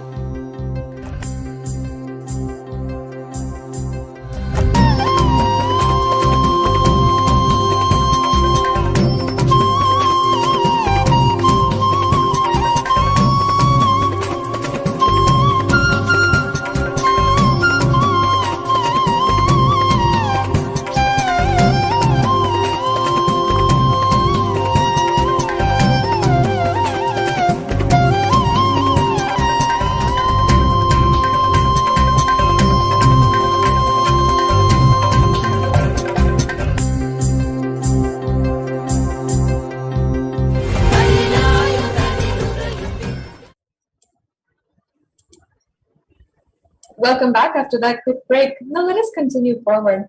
We've understood so far about generational trauma and this scientific phenomenon which scientists are still researching in. Now we're going to be looking at how Vedic rishis have actually understood this science, have seen it far beyond the time of modern day technology, and before all of the technology was able to give scientists the research that they are doing now. Our Vedic rishis were able to see the root cause of pain, trauma, and identify it and give it a solution, which is until today practiced. From time immemorial, Hinduism, Sanatana Hindu Dharma, has done vast research and development in this field. Not only identified the root cause, but also has had a solution, which is being practiced in every Hindu family until date. So let us see now what Hinduism reveals about what happens after death. Yes, and this is the reason, after understanding a little bit about generational trauma, why Hinduism emphasizes so much on completion with the Pitrus by doing the various rituals that which we will be understanding after a little bit about understanding about the what happens after death, about the Pitruloka itself, and what our ancestors are experiencing. So when a person dies, first the soul leaves the body, the physical body, then it moves to the subtle body, and that is called the Shukshma Sharira. In the Shukshma Sharira, it stays for 3 kshanas, or gaps between 2 thoughts. And then you can decide whether to take a human body or whether to stay without the body, or whether to become enlightened and relax, liberate yourself, or whether to take any other type of janma. You will be able to choose because you have the freedom. You are relaxed. And many of us, I'm sure, would have, even on our physical life in our right now, we would know that if we have lived a restless life, or if we even are restless at any moment, the decision we make will be impacted by that restlessness. We'll make the decision in a hurried way, we'll not be calm, collected, and making the decision with the view of the whole, view of the what is good for us, what is our life as a whole, and what is the structure, what have we learned from our past. All of these will not come up if we make decisions in a haphazard way. If we have lived in the same way, if we have lived a restless life, we will stay only 3 microseconds between one body and the next. And in the 3 microseconds, we will not have time to choose about our next birth. We will just choose in a very haphazard way, a hurried way, and just whatever comes to mind immediately, that is what we will choose. Yes, and actually the Supreme Pontiff of Hinduism has revealed about this, that how you live determines how you die. Whatever patterns that you've lived throughout your whole life will determine how you die, how you choose the next body that you take. Will be based on how you lived, the patterns which you lived with, the cognitions which you lived with, and only based on that you will be able to choose the next body. And Swamiji has also beautifully elaborated on this, even in terms of evolution, in terms of having a body, choosing another body, which is an animal body. So all of these is different ways, the science of reincarnation, as our Vedic rishis have established, have done the research and development, and now today the Supreme Pontiff of Hinduism is reviving.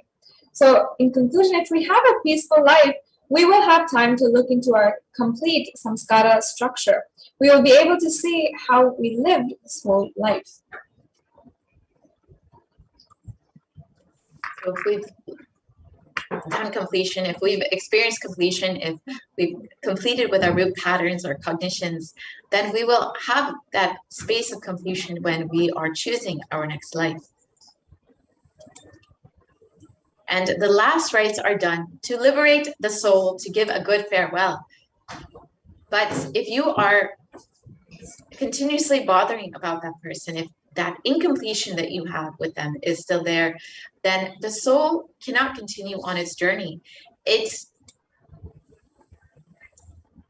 And so that soul will not be able to continue on to that journey, will not be able, if we're not going to be able to let that soul go. And we should have that space of completion to say, yes, you lived with us and it was great. Now it is time that you carry on with your life. And even though we are not able to digest it, we respect your decision. Now, have you ever wondered what happens to departed souls after they leave the body?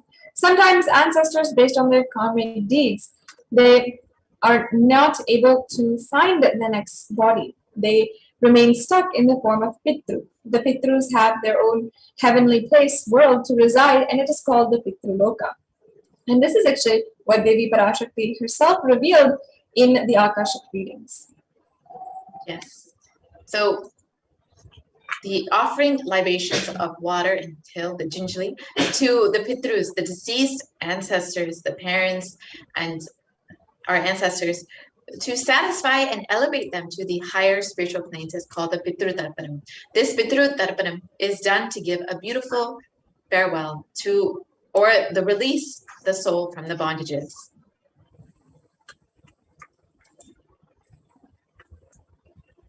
And the foremost example of taking this responsibility starts from the king Bhagiratha, who had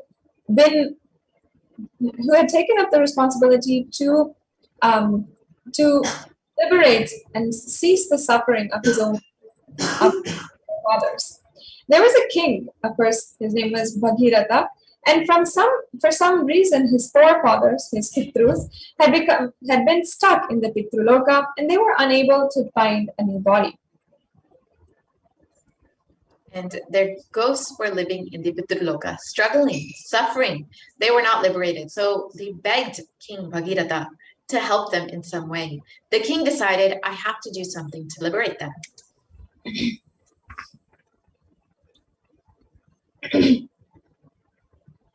And in the Bhishma Parva, chapter 6, verse 4 of the Mahabharata, King Bhagirath started meditating, doing penance, doing tapas towards Brahma. And Brahma appears and gives the darshan, and he says, yes, I can send the river Ganga to the planet Earth. No problem. But be very clear, can planet Earth hold the river Ganga's speed? And first do something for that. Arrange for it, then I will send Ganga. Then again, King Bhagirath starts doing penance, doing tapas. And after the tapas, Bhagavan Paramashiva himself appears. Then King Bhagirath explains, Brahma accepts to send the river Ganga to planet Earth, but he says the whole planet Earth will be washed away.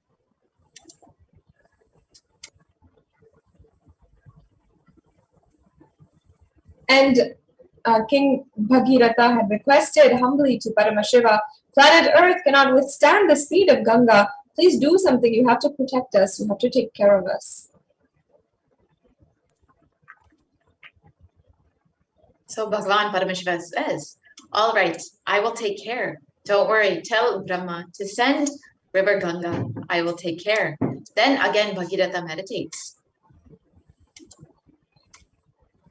And then Brahma appears and says, I'm ready to send, but Devatas are not ready to depart with the river Ganga.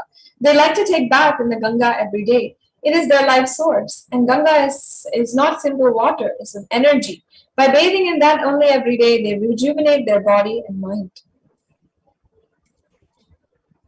Then King Bhagirath says, all right, I will arrange all the facilities for Devatas to stay in the planet Earth, just on the banks of the river Ganga.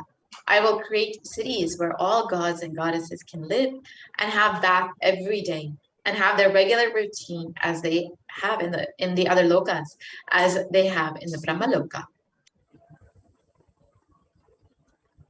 Then King Bhagirath comes and does tapas towards Himachala, the Himalaya hills, the Himaparvata, Himaraj, the king of the Himalayas. And Himaraja appears and says and asks, what do you want?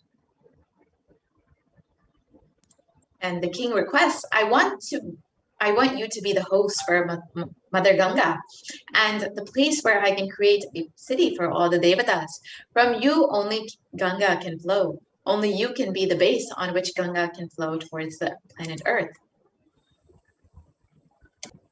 And then King Bhagirath does tapas towards Devi Parvati. Mother appears and asks, what do you want?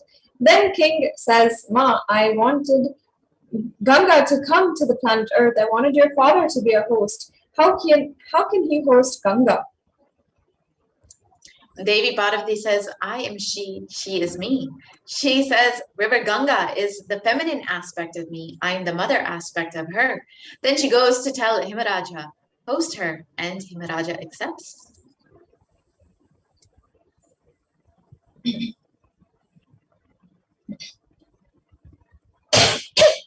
Then King Bhagirath starts building the whole city throughout the route in which Ganga is supposed to travel. He meditates on every hill and takes permission. He prays to every hill. Every hill says, yes, I will give way for Ganga. So all the route is cleared. And then King Bhagirath goes and prays to Bhagavan Kalabhairava, who is in charge of the city of Varanasi. Kalabhairava appears and says, what do you want? Please give.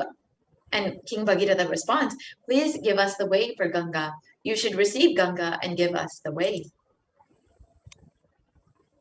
And Kalabhairava says, surely I will give, don't worry. But this is such a holy city.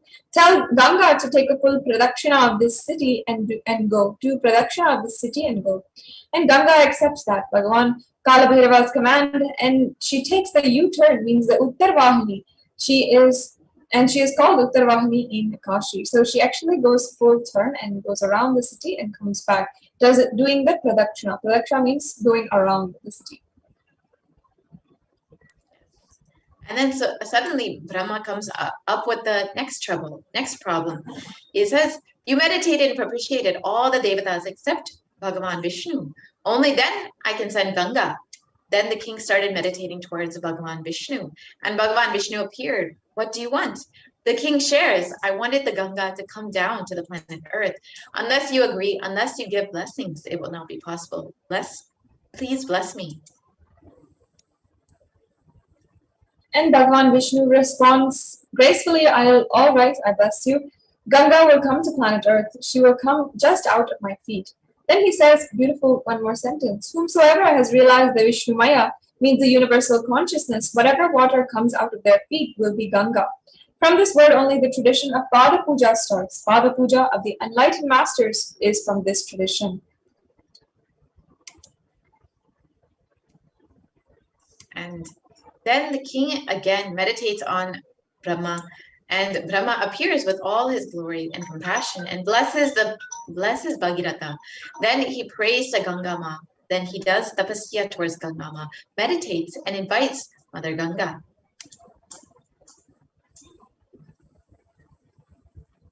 And Ganga, with all compassionate blessings, not only compassion, the wild energy, she just comes out of Brahma's Kamandalu. With all the power, she straight away started moving towards the planet Earth. The moment she came out of the Kamandalu and started moving towards the planet Earth, all the 14 worlds were shaken.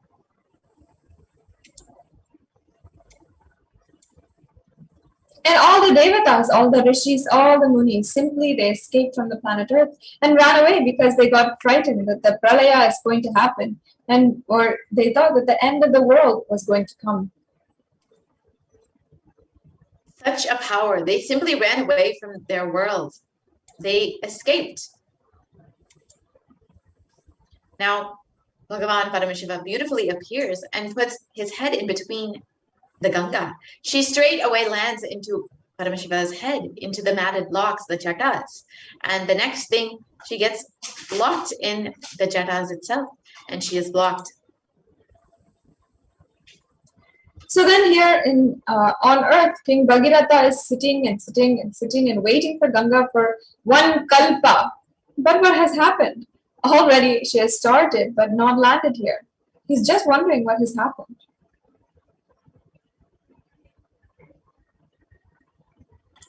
Again, he meditates towards Bhagavan Paramashiva, and Bhagavan Paramashiva appears and says, yes, she is there in my head.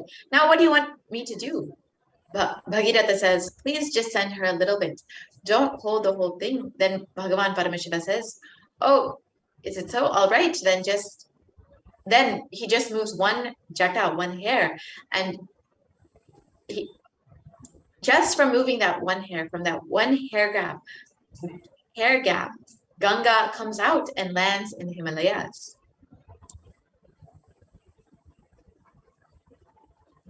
And now we will understand the whole happening of Ganga from the dimension of the spiritual enlightenment. Actually, the whole happening is a metaphysical expression of Bhagirath's enlightenment. First thing, Bhagirath is tortured by his past samskaras, engrams, that is, the elders who are not liberated. And still they are hanging around him. He is continuously tortured by the past samskaras and engrams. So King Bhagirath does the tapasya towards the creator of the whole universe. He wants the knowledge, the energy to be flooded on him so that all the engrams will be washed away, all the engrams will be destroyed.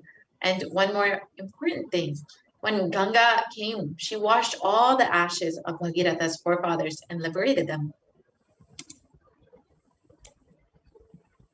Understand, Hinduism offers the opportunity to take part in two sacred rituals, the Shraddha ritual and the Maheshwara Puja. So now we're going to be entering into understanding these rituals and how they work, what exactly they are. And especially in our Hindu system, unlike having to need to go to every single god, negotiate and speak to them and ask them, request them, do eons and eons of tapas, the Hindu civilization, the ancient rishis, have come up with solutions where we can just offer the Shraddha ritual or the Maheshwara Puja in order to liberate the suffering of our ancestors. So now, actually, this story is very important, and we should highlight the fact that you can see how much of tapas, how much of effort and difficulty that King Bhagirath has taken in order to liberate the Pitrus, his ancestors.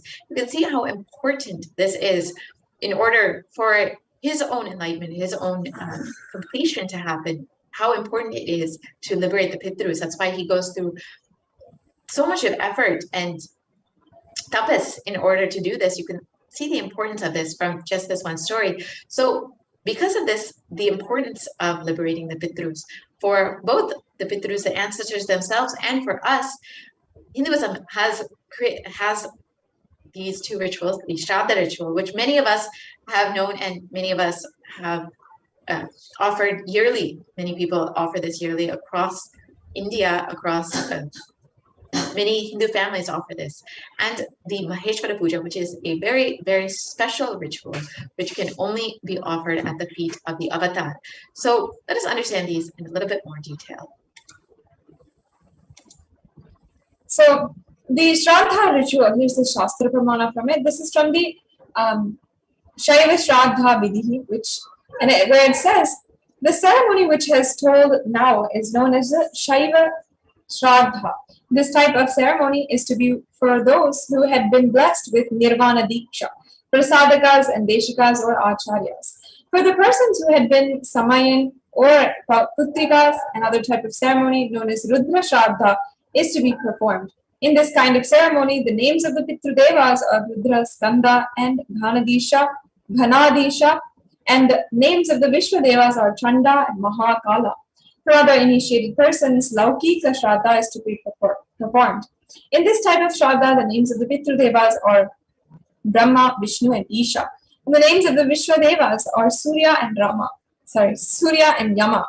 For all kinds of Shraddhas, 5 persons are to be invited. Out of these 3 kinds of Shraddhas, Shaiva Shraddha, which is done with the employment of Shaiva mantras, is extolled to be the supreme purifying one.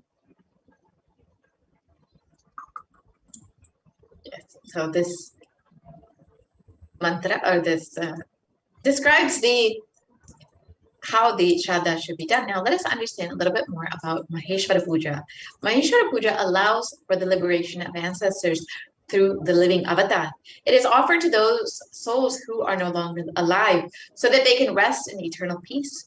And the real peace that any soul can experience is enlightenment. So the Shraddha is a ritual that is offered yearly for the ancestors. So many Hindu families offer this yearly for their forefathers, for their deceased parents. And the Maheshwara Puja is a very, very special ritual, as we explained earlier, that can be only offered at the feet of the avatar, that can liberate the ancestors and give them eternal peace. And it only needs to be offered once for that departed soul.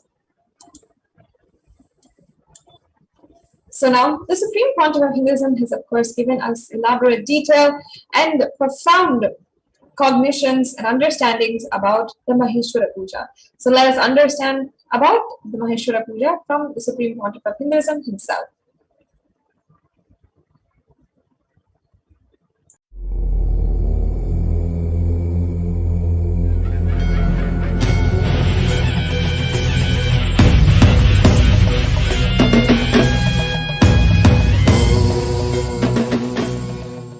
Nithyananda. Go ahead, ma. Swamiji, I just wanted to share something. This is not a question, but I actually went to Badrinath, to Brahmakapala, to do the Shraddha, to do the Pinda Tarpana for my ancestors a few years ago. They told me I cannot do it because I'm a female, and you have to be a male, and you have to be the eldest son in the family. So they have a lot of restrictions. So it's not very easy to do those, and I think the Maheshwara Puja, it's just we sit right here and it just happens. We don't have to worry about, and nowadays the roads are not even accessible very easily to these places. No, not only that. You see, listen, in that rituals, in the 13, anything related to the dana women can do, like a godana, budana, swarnadana, vastradana, annadana and all. Rituals, basically women are not allowed to do in the later days of Hinduism. The post-Shankara time, all rituals were banned for women. That is the reason this rule came. Okay. But originally in the Upanishads and Vedic period, there are records, women doing Shraddha and even last rites. There are tons and tons of records and enough of records.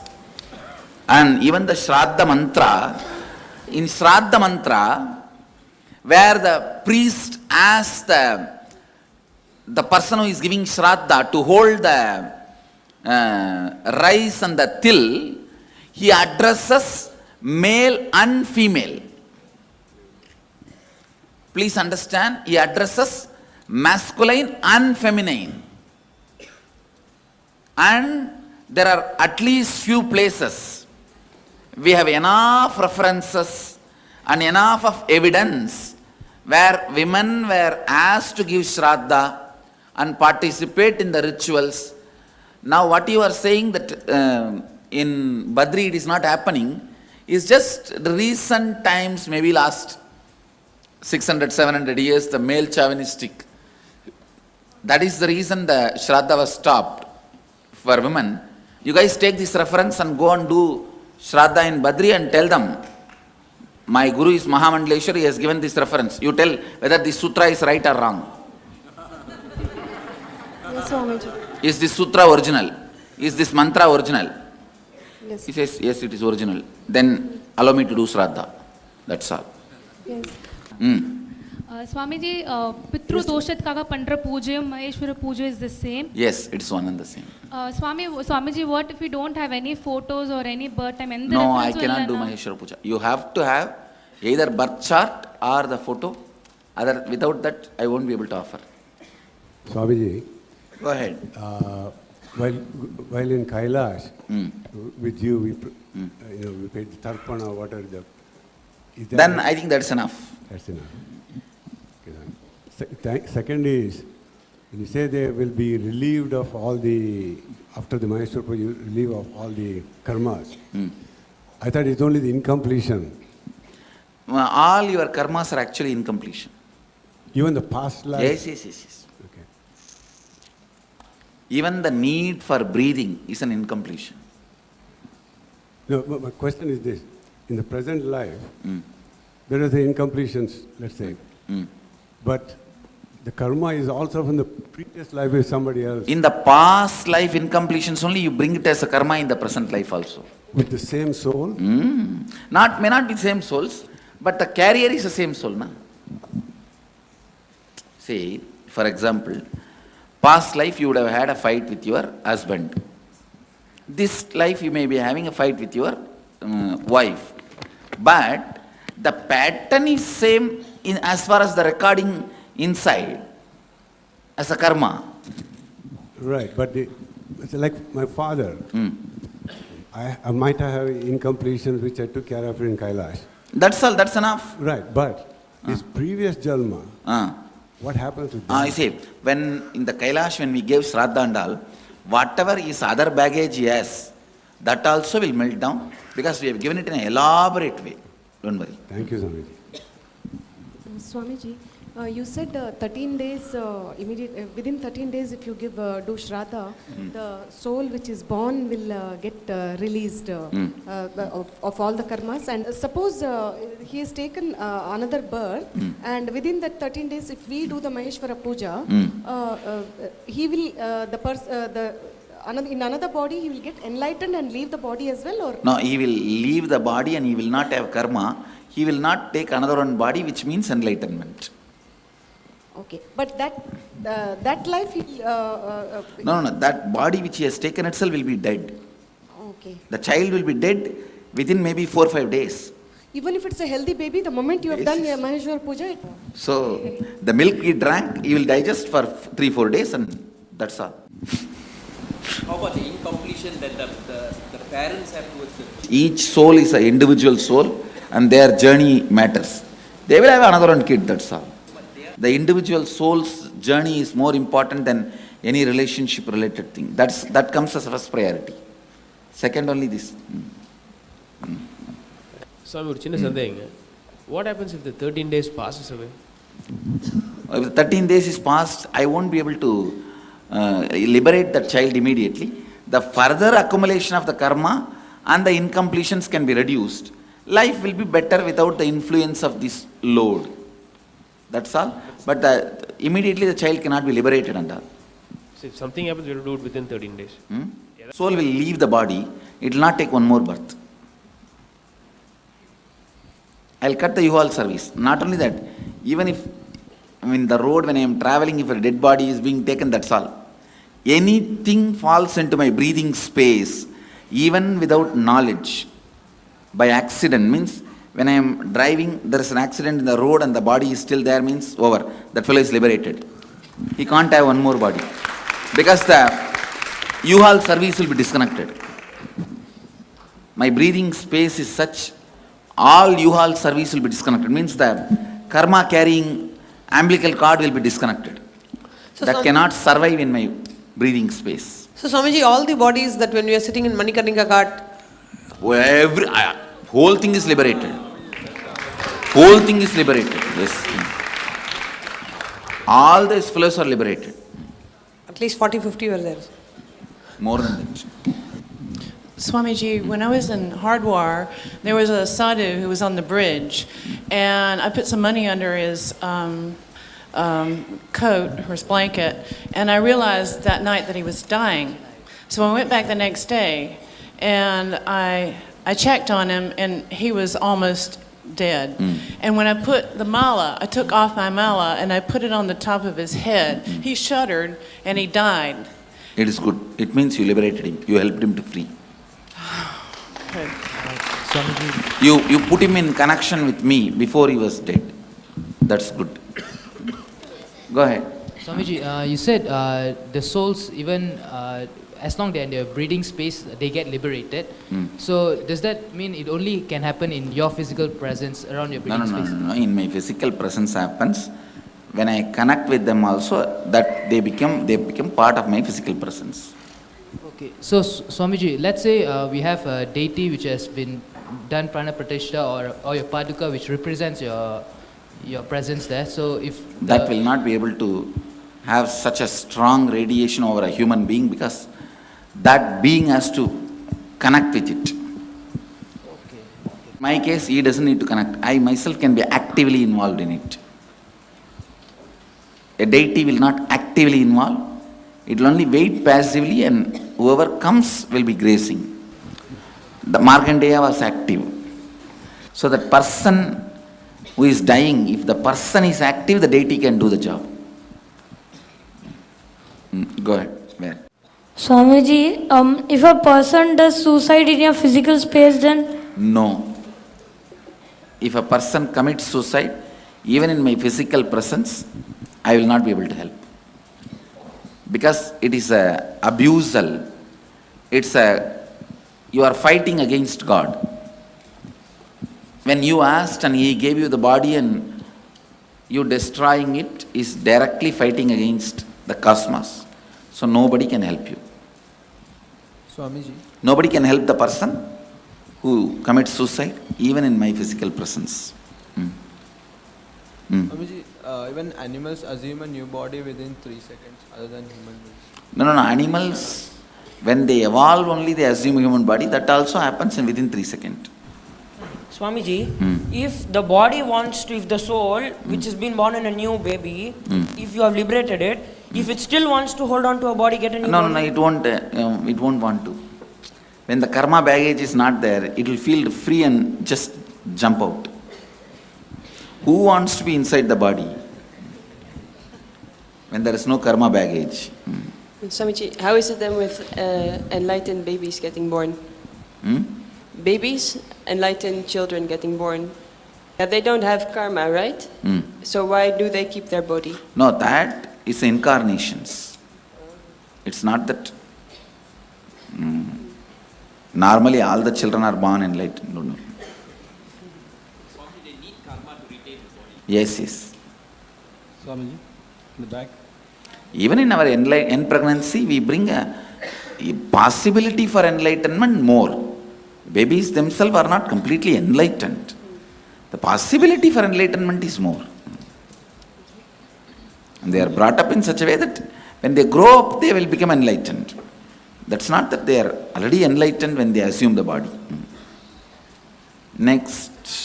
Swamiji, I already done the Maheshwara Puja through Swamiji to my parents. Still, I want to do one more time. Can I do? That is up to you. You can. Thank you. Swamiji here. In the presence of energized padukas or deity or any object, if the person is leaving the body, can it be? Will it become See less what I am painful? saying? No, that person, if he actively connects with me, I can do, but not that his feeling connection doesn't exist. See, when it happens in my physical presence, that person's active connection is not required. I'll do the active job. But in the Padukandal, that person has to be actively connecting it. Will it be less painful for the? Surely. Not only less painful, even liberation can happen. Thank you so If much. that person is actively connecting. Thank you. Swamiji, the children who they die within a day or two of their birth, that means are they getting liberated or they will be? Yes, they will get liberated. Within 13 days, because as you said that karma They baggage. won't have the karma baggage. Okay. So immediately liberation only. Okay, thank you. Swamiji, I wanted to share one experience. When I did my first Maheshwara Puja for my dad, since my dad died about 10-15 years ago, I didn't do any tarpana. That was a deep guilt in me that I should have done, but I didn't do. But that was an opportunity to perform the Maheshwara Puja. When I did the Maheshwara Puja and when you put your food in your mouth, I felt that something dropped from me, a huge weight. I physically, it was like a gross feeling that something left me. Because I had doubt also. How could this be liberating my dad and all that I was having? Because only 3 kshanas you need for you to take the next body. Since he died about 15 years ago, how could that happen? And all those things was running in my mind. When I did that, I felt that this was more than what I would ever imagine to do. Thank you, Swamiji. Swamiji, one more question. Do the karmic laws affect incarnations the same way as they affect human beings? No. So incarnation can never accumulate bad karma? No. It doesn't touch me. Oh. Then? I don't know, I'm just asking because some people thought like, you face so much harassment and all that is not because of any bad karma. Now you are also harassing me. What can I do? That is not because of my bad karma. I decided to be patient and answer you, that's all. I have a question about in medicine, like assisted suicide. Is that also bad? Yes, suicide is bad in every angle. The Vedic tradition, Hinduism does not accept suicide in any form. So even if the person's suffering, you shouldn't do that. Even if the person should be kept alive with all possible available scientific inventions, discoveries as long as possible. And if doctors should not do euthanasia. Yeah. Mercy killing, doctors should not do. At least for all my disciples, I tell you guys, even if you do mercy killing, you will be prosecuted for murder in the cosmos. Okay. All right. So never ever do that. Okay. Never ever do that. Yes. All doctors, please do not, never encourage mercy killing, never be part of the mercy killing, don't even be a passive partner in that mercy killing process.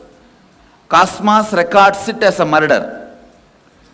So even if your country law accepts, cosmic law doesn't accept, so you step aside. You tell them, my religion does not agree with this. For religious reason, I will not approve or encourage, be part of it. You be very clear about it and step aside. It is straight murder. It is straight murder. Nothing can be done. If somebody is attempting suicide, that will be hanging as a ghost forever till that natural time of moving to the next body comes. Accident, he will not have suffering because he is not destroyed himself. I'd like to participate in this Swamiji in the puja, but I won't be able to sit on the floor. Is it all right for me to sit on the chair? You see, the Shraddha, it's a ground ritual where the food is supposed to be spread on the floor and offered. Oh. That is why. Okay, thank you. Sitting on the floor will be as important as I need a photograph. Can I offer the puja to my husband's grandparents who I've never met? Whom you never met. Yes, yes, you can offer. I had two questions. One, is there a Hindu position on organ transplants, lung transplant, heart transplant? The Hinduism is very clear, it accepts organ transplants. Okay. Second, what about hospice care? If a patient is dying and wants to just take hospice care is accepted in Hindu tradition, it is encouraged. Okay, thank you. As much as possible, the patient should be kept alive. Swamiji, how about aborted life? Aborted life. Actually, life enters only when the baby is coming out of the mother's womb. In that 3 seconds only life enters. When the baby tastes this prana, the breathing, the breath of the world, only at that time life enters. So inside the heart beating and all is an extension of mother's heart, mother's life.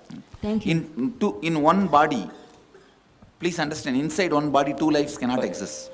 Swamiji, there is a condition of newborn baby where the kidneys are not developed, so the lung is also not developed. So the baby is put on the breathing machine support, and the whatever 24 to 30 hours the baby was there on the support.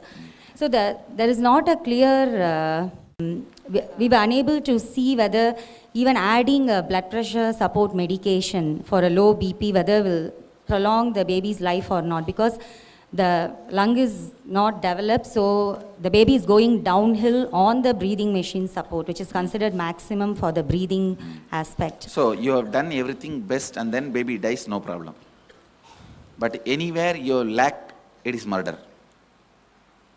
That's all. We were not sure at the time whether even adding the blood pressure support medicine. No, what I am saying, you had certain medical intelligence. With that, honestly, you supported only life. Okay. That's all. Sure. There ends. Swamiji, one more question. The brainstem death which we certify. Even then, the body should be kept as much as possible. Because after the group of specialists certify the brainstem death, they actually withdraw the breathing machine support and all the medications. So, is it considered? Even that should not be done. Okay. Till the heart settles by itself. Okay. Should be supported. So brainstem death is not considered a natural. No. Okay. It's not death. Okay. Thank you. It's only a type of a karana sharira, the coma, causal coma.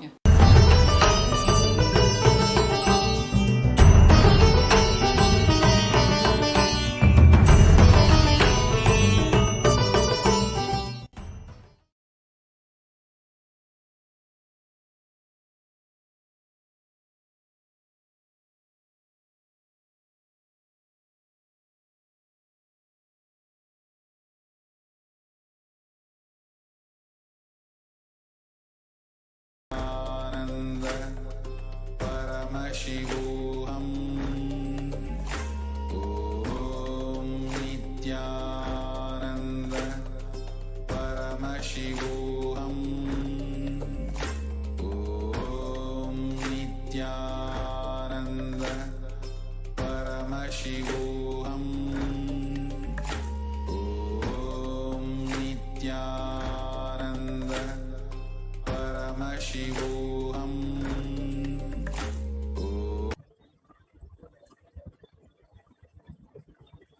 Nithyanandam, welcome back. And we just understood from the Supreme Court of Hinduism many profound clarifications and details about what is Maheshwara Puja and how it works. So let's now go into what is the definition of Maheshwara Puja and what really it is, what is the ritual, what are the practices, and how powerful it really is. Maheshwara Puja is Hinduism's most ancient ritual, prevalent even today.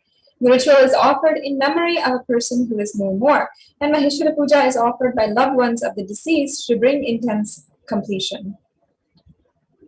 And during the Maheshwara Puja, incarnations complete with the departed souls. Maheshwara Puja instantly bestows the performer with peace, completion, and emotional relief to smoothly recover from the trauma of the loss of a loved one.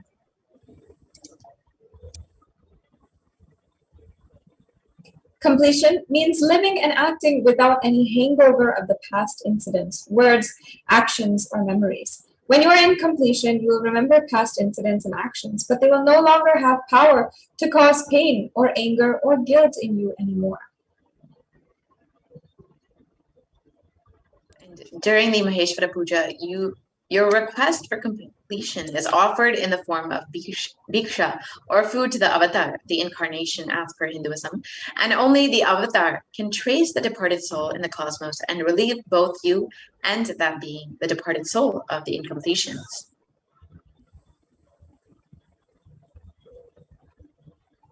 Yes, and there's this Shastra Pramana from the Manusmriti about how departed souls actually wait for completion. It says, asadhim avadhim kritva panchamam pakshamam shritaha kankshitsani pitaraha klitsa anapyavahanam jalam. It means the departed souls wait eagerly for completion through food and water during the Mahalaya Paksha, which is the fortnight of departed souls. We can see from the Bhagirath story how the departed souls are just waiting for the completion, for the liberation from the Pitraloka. And you can understand the importance of performing the offerings in order to liberate the Pitrus, whether it's the Shraddha or the Maheshwara Puja. And where can you offer the farewell ritual for completion? The tradition says that the Bodh Gaya, the Gaya where Buddha became enlightened, where Bhagavan Vishnu's feet are worshipped, that place is very well known for energy of Pinda and Pinda Shraddha for the completion with the departed souls. And the tradition says that the Badrikashram, Bhagavan Kala Bhairava himself receives Brahma Kapala holding Brahma's skull and receives the Pinda and offers it to Bhagavan Vishnu on our behalf. So, and also Manas River near Kailasa in the Himalayas. So these are the three places where you can offer the Shraddha rituals for completion with the ancestors.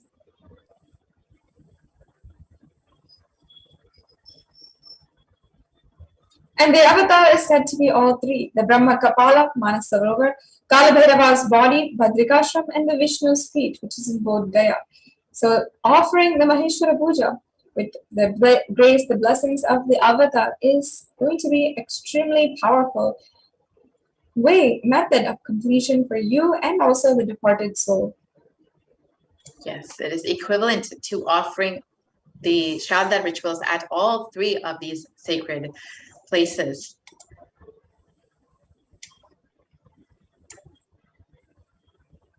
And if it so happens that the departed soul has already taken the next birth, by offering the Maheshwara Puja, you will be relieving them of their karmas, and suddenly the soul starts progressing in their journey, wherever he needs to progress. So the ritual is like completing the completions at both ends. It is a blessing of an incarnation when he sits and accepts the Maheshwara Puja.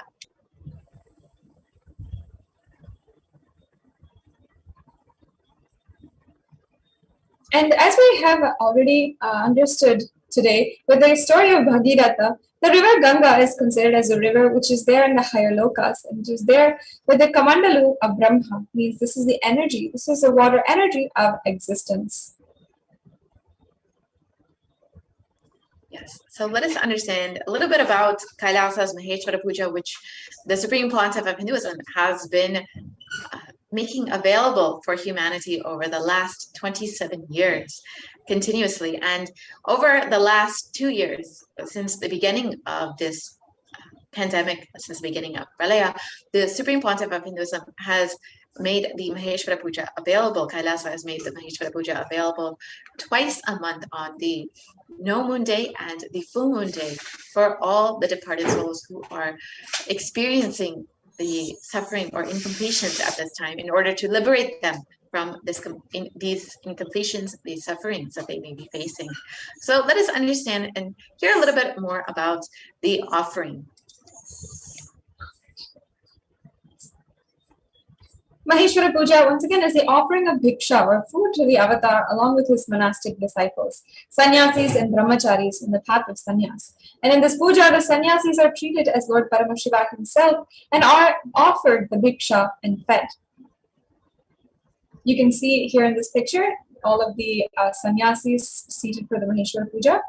And yes. So all the sannyasis of the Nithyananda order seated for the Maheshwara Puja, and as well the participants of the Maheshwara Puja who offered the Maheshwara Puja on their behalf as well, sitting in the middle.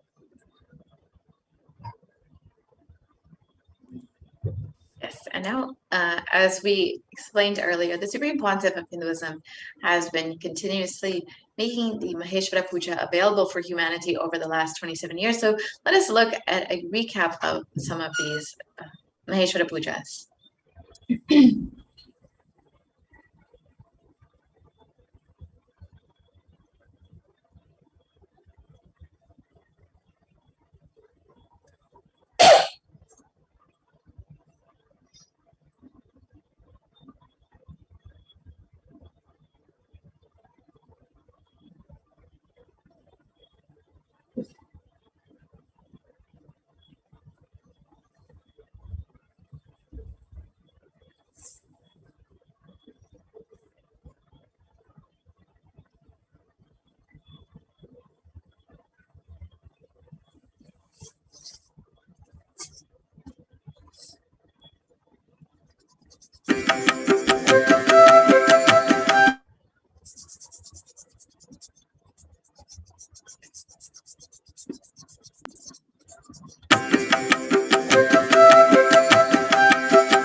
Nithyananda, Guruve Namostute Nithyananda, Guruve Namostute Nithyananda, Guruve Namostute Nithyananda.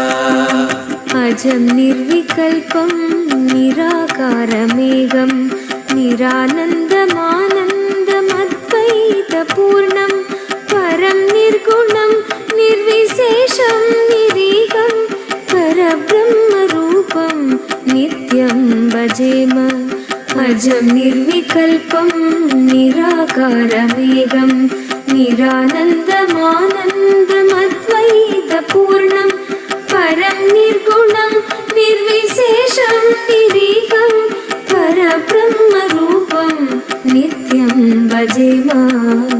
Guruve Namostute Nithyananda, Guruve Namostute Nithyananda, Guruve Namostute Nithyananda, Guruve Namostute Nithyananda. Gunadita madhyam chidananda rupam chidavasagam sarvagam yatagamyam muninde parupam magasambaresham parabrahmarupam nityam bhajema. Gunadita madhyam chidananda rupam chidavasagam sarvagam yatagamyam muninde parupam magasambaresham parabrahmarupam nityam bhajema. Guruve Namostute Nithyananda, Guruve Namostute Nithyananda, Guruve Namostute Nithyananda, Guruve Namostute Nithyananda. Jagat karanam karana jnana rupam suradigam sugadim gunesham nityam jagat vyapinam vishwavandyam suresham parabrahmarupam nityam bhajema. Jagat karanam karana jnana rupam suradigam sugadim gunesham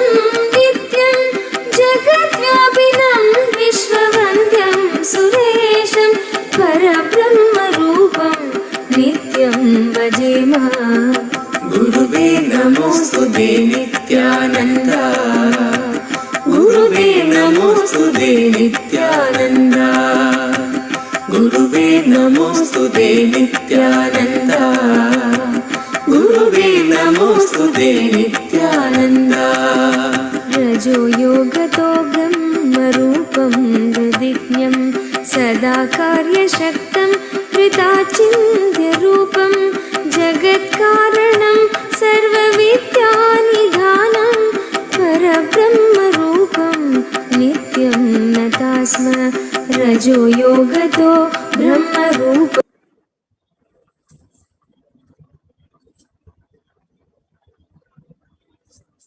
Yes. So as you can see, this video showed us how from just the 2021 years ago, Swamiji has been continuously offering this Maheshwara Puja. The Maheshwara Puja was a way that Swamiji has been liberating the souls, the departed souls. And now in KAILASA, the Maheshwara Puja occurs twice each month on Amavasya and Purnima day, when it's a very auspicious day in order to offer the Maheshwara Puja. And you're seeing that as the sannyas sampradaya had grown more and more, the ritual was observed, and more grandly the Maheshwara Puja was performed. And tradition says that offering the food to the avatar is equal to feeding 10,000 hungry. The best place on planet Earth to give the Pinda Tarpana, the food for the departed souls, completion with living and those who left the body, is the stomach of a sannyasi. That is the Jataragni, the digestive fire. The hunger of a sannyasi is the best fire into which you can offer the Pinda Tarpana. And there is a shloka 3 from the Shoma Padati, describes the Maheshwara Puja, and it states, the sannyasis and brahmanas who have been initiated into the Shiva Diksha are eligible to be appointed as the representatives of the Pitrus in the Shraddha offering. So you can see the direct reference of the Maheshwara Puja here. And not only that, as an Apta Pramana, the Maheshwara Puja was also practiced by Ramana Maharshi in Tiruvannamalai. It is one of the rituals which he himself had sat for and did very much the same process as Supreme Pontiff of Hinduism is doing today. And in the Ramana Ashram, they still conduct the Maheshwara Puja, and they were always, when Ramana Maharshi was living in the body, they were always conducting this Maheshwara Puja as well by feeding the sannyasis and feeding all of those initiated into sannyas by Ramana Maharshi, Bhagavan Ramana Maharshi.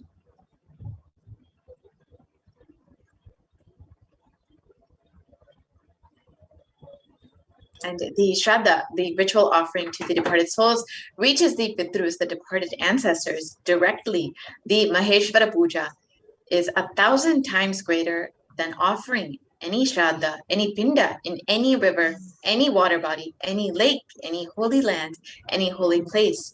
The reason being, the sannyasis intend only to have enlightenment, having renounced all other desires and needs. So serving them with intention of completion brings about the same effect in the departed souls and helps them attain enlightenment and get merged with the cosmos. The tradition says that one morsel of rice offered and served to the avatar liberates 7 generations up and 7 generations down of the heredity of the Maheshwara Puja participant. And those many extra morsels of rice fed bestows that many kalpas, and a kalpa is equivalent to 4.32 billion human years of life in Kailasa, in the space of an enlightened master to the participant. It's actually such a blessing to literally have these literally Kailasa guaranteed for you. Yes, and the Supreme Pontiff of Hinduism personally receives the Bhiksha and the food offering using the astronomical chart or a photograph of the departed soul. The Supreme Pontiff of Hinduism brings completion to not just the unfulfilled emotional verbal commitments, but also everything and anything you were insensitive to them about. And So we'll hear a little bit more about the Maheshwara Puja offering after a very quick break.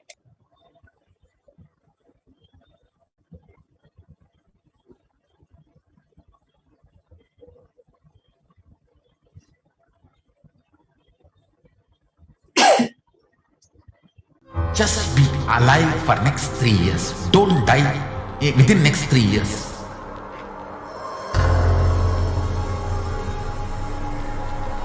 Just don't die within next 3 years. Be alive. Somehow be alive. I'm working sincerely. I will reach you somehow. Somehow I will reach you. It's my commitment to humanity.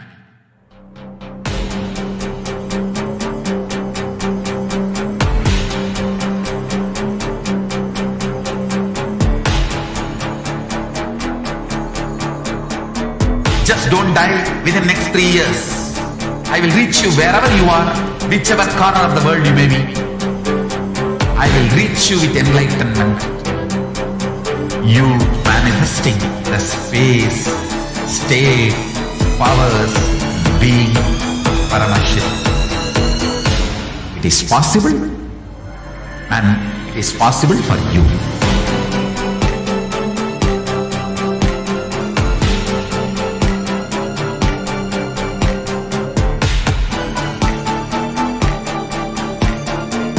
Paramashivoham will reach you with enlightenment science. I know he is going to do the job. Just be alive for next 3 years. Nothing else. Yes, welcome back. So, what is the difference between Shraddha and Maheshwara Puja? One essential question. In Maheshwara Puja, completion is both for you and the departed soul, so their next journey is free of karmic baggage. Maheshwara Puja can be conducted only in the presence of an avatar who can connect to the departed soul in the cosmos.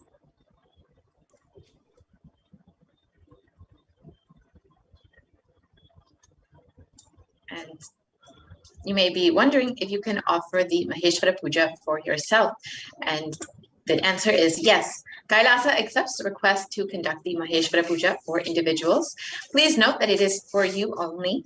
The KAILASA cannot conduct a Maheshwara Puja on behalf of for your family, friends, or anyone who is still within the body. Only those souls who have departed, or for yourself, you can offer Maheshwara Puja.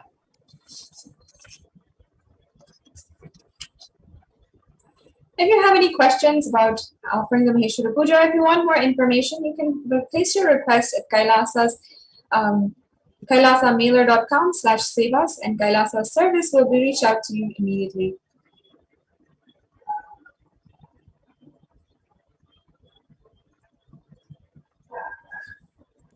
And now we will watch a short sharing about a devotee who experienced intense completion after the Maheshwara Puja and manifested so many things that he wanted in his own life. So we'll be watching that video and we'll be right back.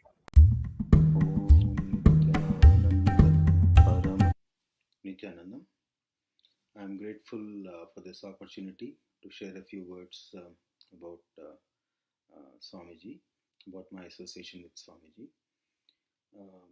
I think back in 2008 or 9, I landed up in a YouTube video of Swamiji, and ever since that time, I think I could not even stop watching the videos because of the effect they had. It just basically opened up worlds of wisdom that is based on Hindu scriptures, and in general, basically. I did have some gurus and some masters alongside my journey, and I think I was looking for answers for several of my growing years. But the moment I saw Swamiji and I got associated to his teachings via YouTube, I think almost that settled a lot of things in me, and I know that I don't need to look for anything else. Then I started being associated with Swamiji in one way or the other, by just being a part of several of the programs, and also meeting him in person. Back in the day, Swamiji used to offer programs that we could actually sit at his feet and learn from the master. So I was exposed to that teachings back in something like 2014 or so. I think I did my first IA as well, and just before that, a few years before that, the several impossibilities started breaking. They made no sense to me, because basically I used to keep some limitations and not attempt anything, and even though I knew that there was some potential in me, I could not have the courage, I could not have the mindset to attempt. The moment Swamiji showed a path in several programs and opened up several energy centers through direct initiation, and also the teachings, I started looking for solutions. First time, I think after IA, I remember that he blessed me with a job, and he said, "Oh, you did not get a job still? Okay, by this date you will get it." And I could not believe that just the day he mentioned, though this job was supposed to happen, it happened just on the day that Swamiji mentioned, and with the highest payment. So back in the day, I was a little bit worried about the money part and all that. So and after that also, I started exploring my other opportunities, which I've kept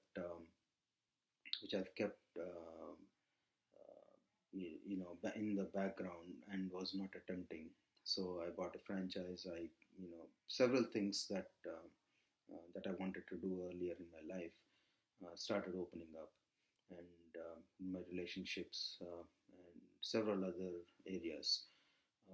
I remember in one of the IAs, I actually met with an accident, and Swamiji literally took care of me as a baby for about a few weeks, and I was completely, everyone around me was surprised how I handled it so well. I mean, I said it's not because of me, because I knew that Swamiji was working in the background to handle that. It was one of the spinal injuries, so pretty serious in the normal context, but the way I could come out of it, and I'm absolutely very well functioning in health. And recently I performed Maheshwara Puja, which I've been delaying a lot, and I did not know there are some breakthroughs that I need, that I was looking for, and after Maheshwara Puja, I can tell you that just within the next 24 hours or so, I landed up in another salaried job, though I was not looking for it, another 10-20%. I mean, I'm just saying that the faith and connection with the Master is something that I value and cherish all my life, and I just landed up in two different unknown things opening up because of the Maheshwara Puja that I performed. And anytime if I'm also looking for solutions, I pray to him. I talk to him every day at home. I have the Atma Murti, and then I close the door or just talk to him. And also I experience very solutions in the form of his teachings come to me, surface automatically when I just remember him or pray to him for solutions. So thank you, Swamiji Nithyananda.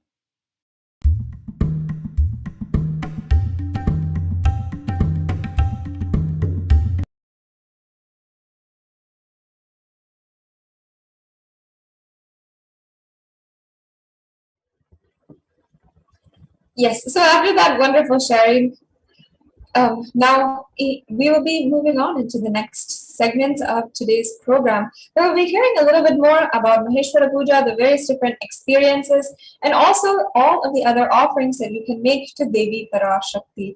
And not only that, but the upcoming festivities with Jayanti and also the upcoming events. And we'll be hearing all of this and more in just a short time after a quick break.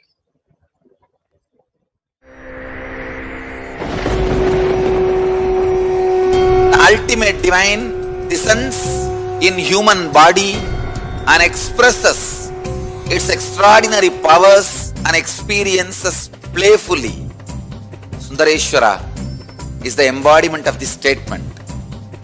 He is not Shiva as you understand, sitting in the Himalayas, frozen in the ice, in Samadhi. Sundareshwara is an artist with tremendous heart, ready to listen to human sufferings, ready to bend for human emotions. The one and only thing you need to obtain His grace is simple feeling connection. That's all. He bends for anybody, to any level. Even the word compassion is too small. He is still available. Even now, He is there. He assumes human body and relates with you, answers you, responds to you, raises you.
I don't know, I was lost.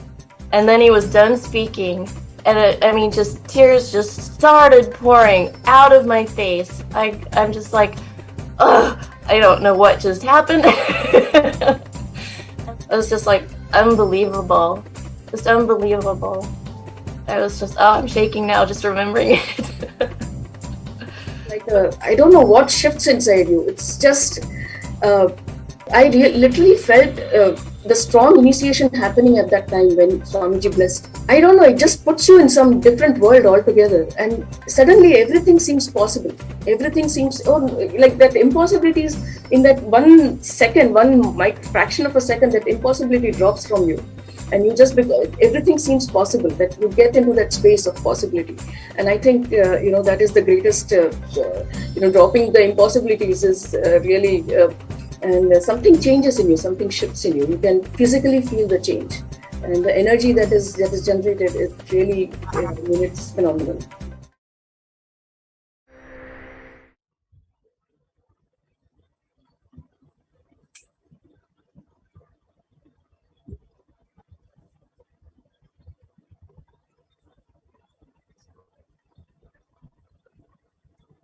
Is the greatest, dropping the impossibilities is really, something changes in yourself. Nithyanandam, and welcome back, dear viewers, for our next segment. And we all heard about the Maheshwara Puja and how significant is Maheshwara Puja and how it is actually the only ritual that we have to liberate the departed souls with the grace and blessings of the Supreme Pontiff of Hinduism.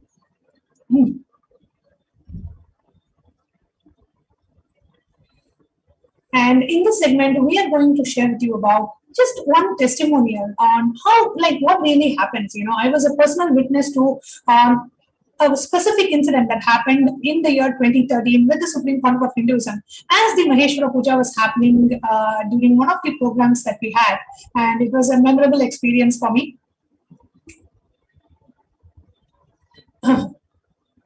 So just this experience that I had with the Maheshwara Puja. Now, this happened in the year 2013, and we were all in Bali. Swamiji was conducting a 21-day retreat, the Inner Awakening retreat in Bali. And the Inner Awakening is basically a 21-day retreat conducted in many places. It has happened in India, Cambodia, Thailand, Bali, in the cruise, amongst other places as well. So during every Inner Awakening, which is a 21-day retreat, and for those of you who are like, yes, I have done Inner Awakening, and for all of you, we have very good news, and Inner Awakening is making a comeback after almost 3 years of not having Inner Awakening programs. I'm sure all of you are like eagerly waiting, and we have tons of messages on our Facebook and on the live chat on the Inner Awakening site. When is Swamiji going to do the next Inner Awakening? So stay tuned. We are going to be having the next Inner Awakening coming up really, really soon. So do stay tuned to know more about when is the next Inner Awakening going to be. So during one such Inner Awakening program that we had in December 2013 in Bali, Indonesia. So at that time, we had the Maheshwara Puja. During one of the full moon days during the program, we had a Maheshwara Puja.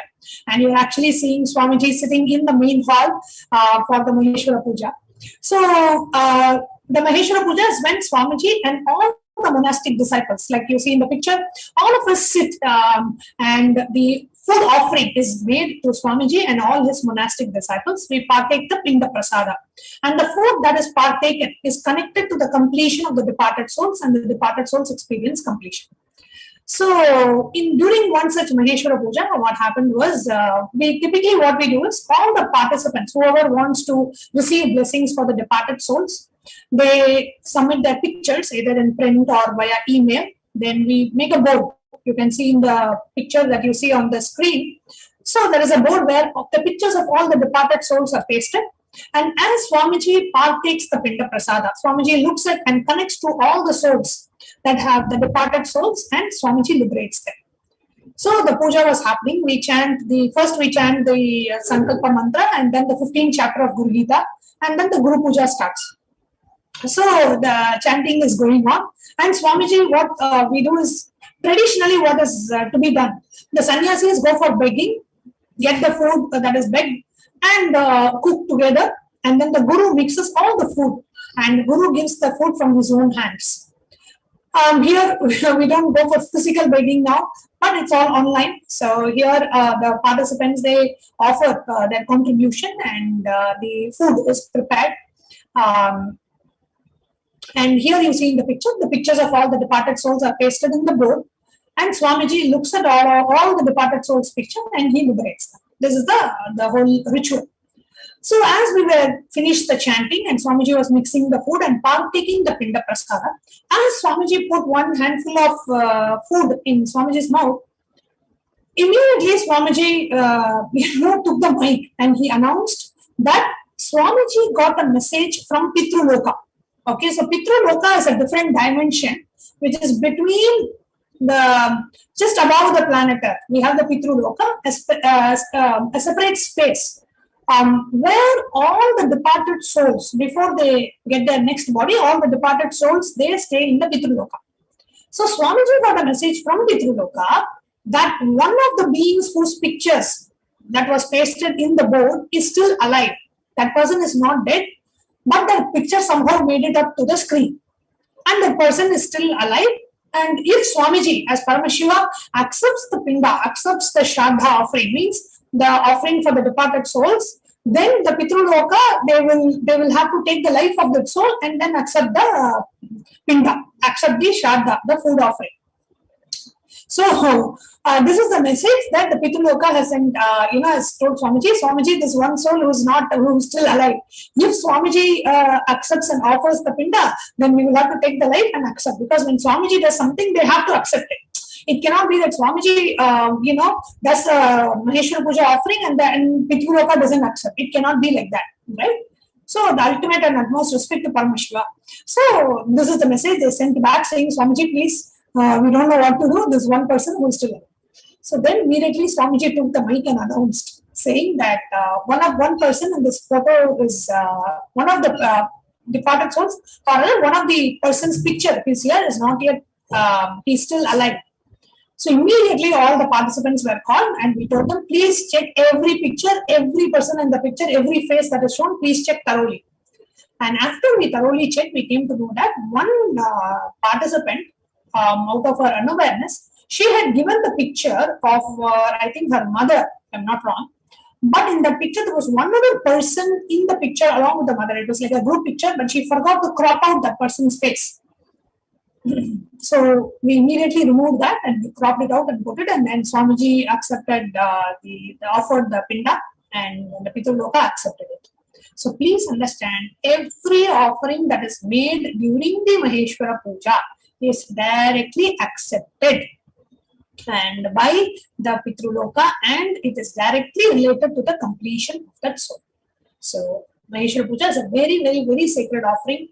And if at all you want to do anything for any of the departed souls in your family, the best offering that you can do is Maheshwara Puja.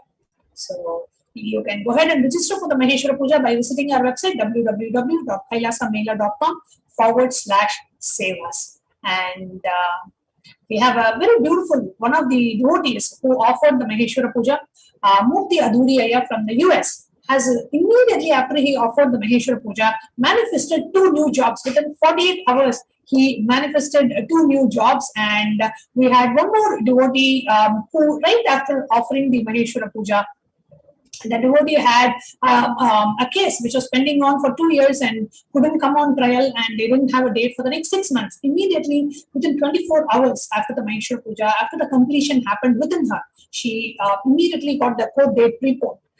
So when the completion happens within us, you will see that the outer world manifestation happens as a side effect. So those of you who are watching, if you have any questions about the Maheshwara Puja, or if you have not yet offered the Maheshwara Puja, please go ahead and register for the Maheshwara Puja. You can post your questions in the YouTube live chat, and you can offer the Maheshwara Puja. The website to offer the Maheshwara Puja, we will be putting it on the screen, which is kailasamailer.com/sevas, www.kailasamailer.com/sevas.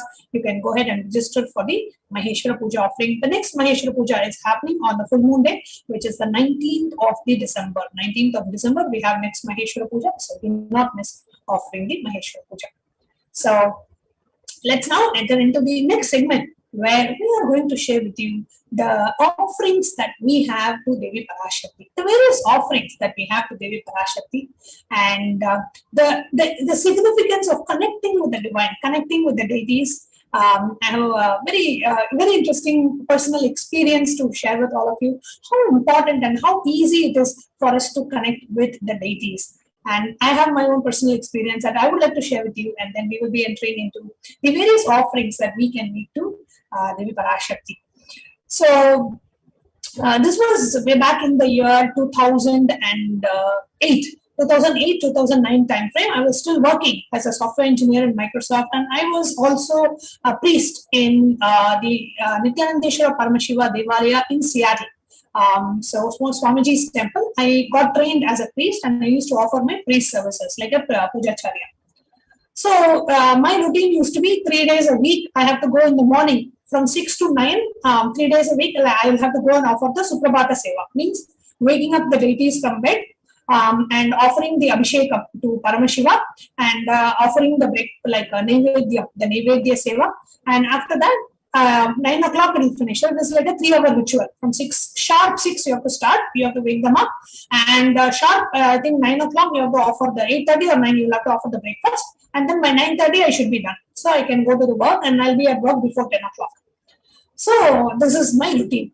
So typically I used to be previously, since the way I was born and brought up, from the age of 5 or 6 I've been drinking coffee in the morning. So as soon as I wake up, I have to have a cup of coffee, like a hot coffee I have to have. So this has been my habit since the age of maybe even 5 or 6. Till I was 23 or 24, every day without missing, I had coffee in the morning right after I wake up. Within 10 minutes, I should have the first thing after I brush is I'll have a cup of coffee and then only my day starts. That used to be my routine. It has become my muscle memory, bio memory, everything. It has become my bio energy, everything. It's such a part and parcel of me. And one day, if I don't drink coffee in the morning, I'll feel like my day hasn't begun. I'll be like so paranoid and I'll not be my regular self until I have that coffee. And I used to enjoy coffee like anything. So, and always, even if I have to go to temple at 6 o'clock, I used to wake up at 5:30, take a bath, have a cup of coffee, and then go. So that way I am, all set for doing the temple routine. One day what happened is I woke up really late. I woke up at like 5:50 in the morning and I have to be in the temple at 6 o'clock and I have a 5-minute drive. So I had to and you have to be like sharp in the temple at 6. So I had to take a really quick shower and I have to rush and go to the temple. And the rituals have to start at sharp 6 o'clock.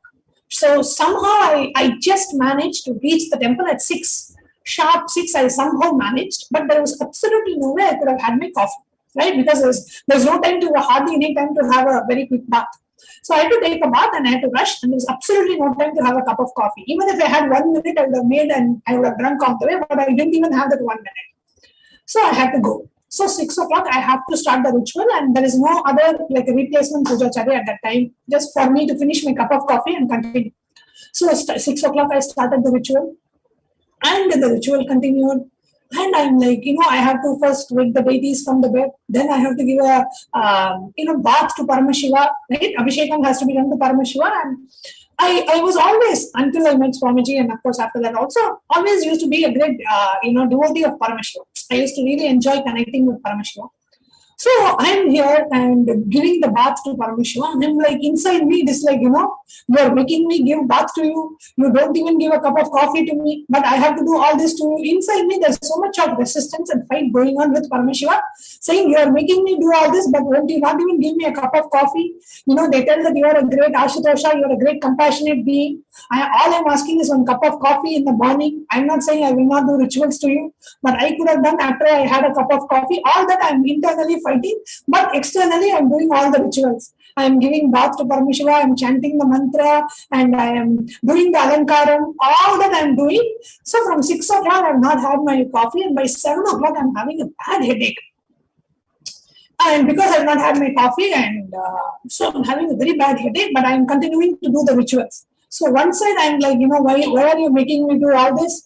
I have to, one side I have to take care of you, the other side you are not even giving me 1 cup of coffee. Did I ask something big? All I'm asking is 1 small cup of coffee. All that I'm fighting inside. But externally I'm doing the ritual. I finished the abhishekam. I finished the alankaram. I have to dress the Paramashiva Linga, and then you have to do the Guru Puja. And then after the Guru Puja, I have to make the Naivedyam offering. And in the Naivedyam, after the Naivedyam offering, you have to offer the food. So I'm making the Naivedyam offering. So at that time, there is no break, right? So you'll have to continuously do. So I am making the Naivedyam, everything is timed. You have to do it exactly at that time. So I'm preparing the Naivedyam, and I'm offering the Naivedyam. And finished offering the Naivedyam at 9:15 or 9:30. I had a cup of coffee, and I came back to my original state. Like Swamiji says, coming back to your Paramashivoham state, I came back to my coffee state, after coffee drinking state. And please understand, so those whole 3 hours I was battling and I couldn't drink my cup of coffee, whatever. Right after that incident, this was in maybe early 2009. Right after this incident, just 3-4 days after that incident, the very coffee addiction that I had for 20 years completely left me. I don't know how. I didn't want to. Every time I used to keep telling me from the age of maybe 15 or 16, I used to keep telling I have to stop drinking coffee, but I will drink. Every day religiously, I will feel like I should stop, but I will not stop. After this specific incident happened, just 3-4 days later, I could not drink coffee anymore. I don't know how it will be believable.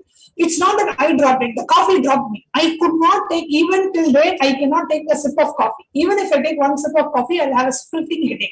I cannot, my body is not able to take coffee anymore. And after that incident, which is in 2009 till now, I am not able to drink coffee. I'm very happy about it, but I'm just telling I could not. The entire coffee addiction left me once and for all. And that is when I realized the importance of, connecting with the deities and doing the rituals, doing the pujas, doing the abhishekam, and touching the very deities which have been energized by Swamiji, and offering the seva, connecting with the deities have such a huge impact in our lives. And these kind of habits are very difficult to leave. And we struggle. I've been struggling for like maybe 6-7 years, but never I was able to stop this habit. And it was such an integral part, and it became even physical that I used to get literally a physical headache if I don't drink a cup of coffee. And after that, I was like, get lost. I'm just going to drink a cup of coffee and move on with life. So I could never drop that habit.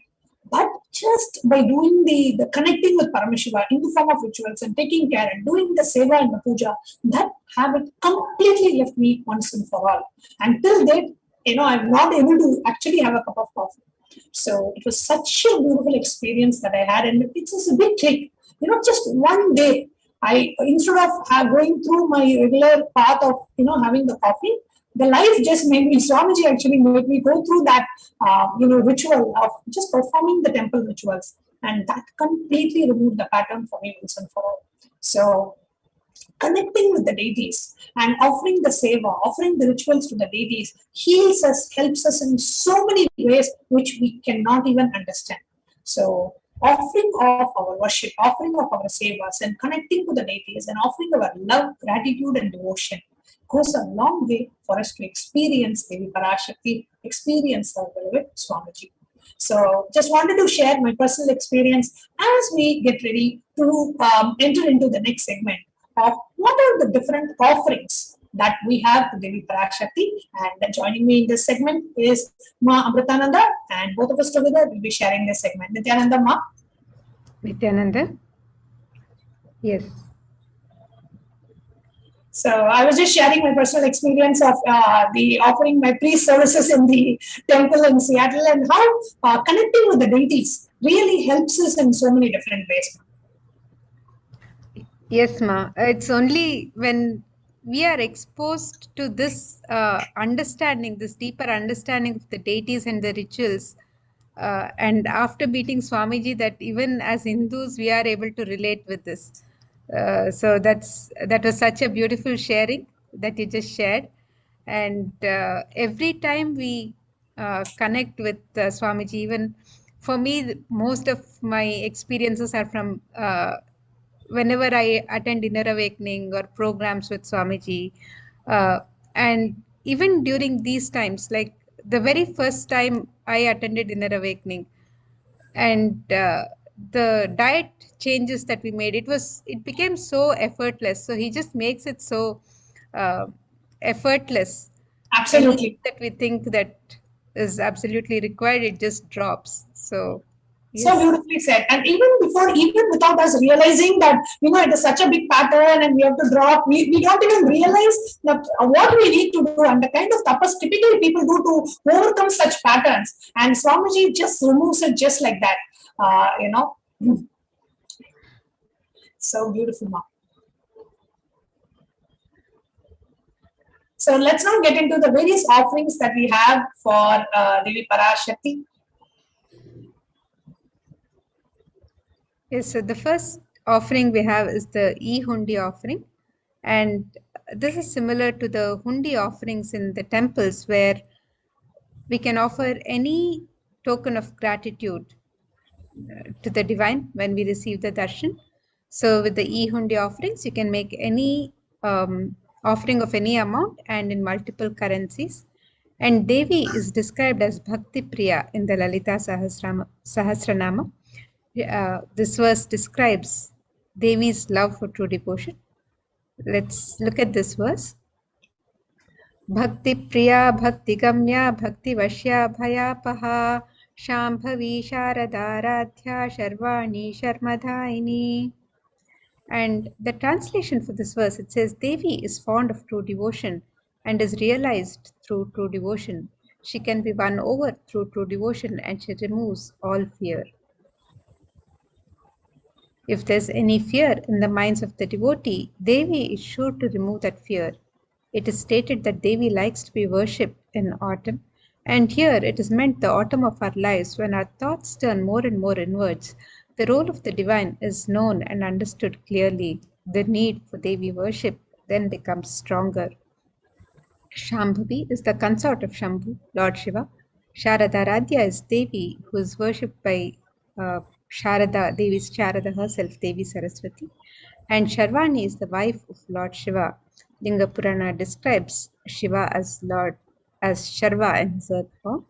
And Sharmadaini is Devi who bestows a happiness on her devotees.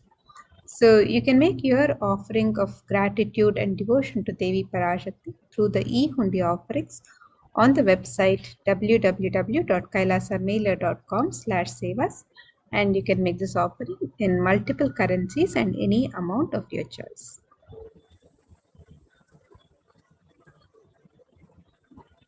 The next offering that we have to Devi Parashakti is the offering of Sankalpa. The Saundarya Lahari, the reference so beautifully says, let the mantras I chant with the sacrifice in my soul become chanting of your name. Let all my movements become auspicious mudras. Let my travel become perambulations around thee. Let the act of eating and drinking become fire oblations in the homa to thee. Let my act of sleeping become salutations to you. And let all actions of the pleasure of mine become part of your worship. So, blessings for both asked and unasked, remembered and forgotten wishes. Whenever we talk about remembered and forgotten, I'm sure every disciple will remember about Swamiji, because even if we forget, even if we don't remember, Swamiji will remember everything that Swamiji blessed us, and what we want to ask also Swamiji remembers, and he brings it out of us and he blesses us. Not only Swamiji identifies what we forget, he makes us understand what we have forgotten, and he reminds it to us, and Swamiji fulfills that also. So any desire you have, Swamiji will ensure he fulfills it, and he will make sure we experience that desire. So desires are not wrong, and especially with Swamiji, you can have any desire as long as it is not against the very purpose of your life and the commitment and the path, the lifestyle that you have chosen. As long as it is in alignment to that, any desire is perfectly fine, and Swamiji literally fulfills all our desires. And when we have Swamiji, we just feel like, Swamiji, anything that you need, you will just go to Swamiji, whether it is from healing your mobile phone to healing the laptop to healing the hard disks to healing your leg to healing your kidneys to healing your children to healing your car, anything and everything, we just go to Swamiji and say, and Swamiji literally does everything for us. And just connecting with Swamiji and all the Paramashivoham participants and all the Inner Awakening participants, each of us have Atma Murtis in our house, right? Just going and sitting in front of the Atma Murti and literally talking. If you have Guru Padukas, wonderful. If you have a Paduka Mandir, just touching the Padukas and literally connecting with the deities and connecting with the divine, connecting with the Guru. You will see Swamiji just responds to every prayer of yours. So the Sankalpa offering is a conscious intention, a desire. You just express your intention. The Vedic tradition says you don't even have to fulfill your desire. Just express your desire. This is my desire. Come and in front of the divine being. Come in front of the Guru and say, Swamiji, this is what I am. As long as you are clear on what is your intention to be, the divine just manifests as reality in our lives. So, having the right desire and manifest it in your life. So, the Sankalpa is creating that conscious intention within us.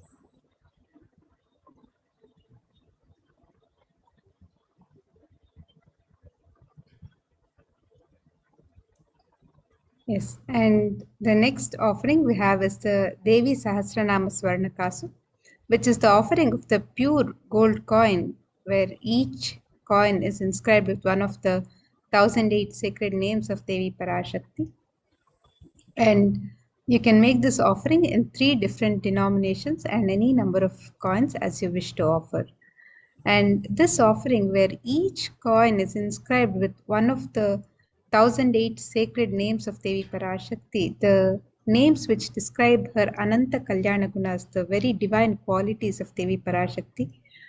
And when you make this offering, you're also blessed to manifest and awaken these very same divine qualities, divine attributes of Devi Parashakti herself.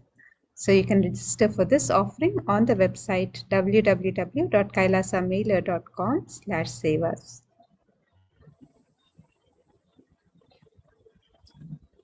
The next offering that we have to Devi Parashakti is the offering of Mukta Anguti, the finger ring with a pearl.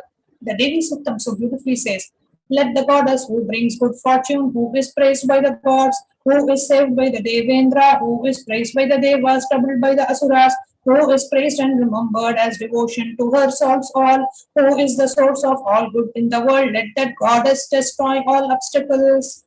Offering of devotion to Devi Parashakti and receiving her blessings for protection from all fears and dangers.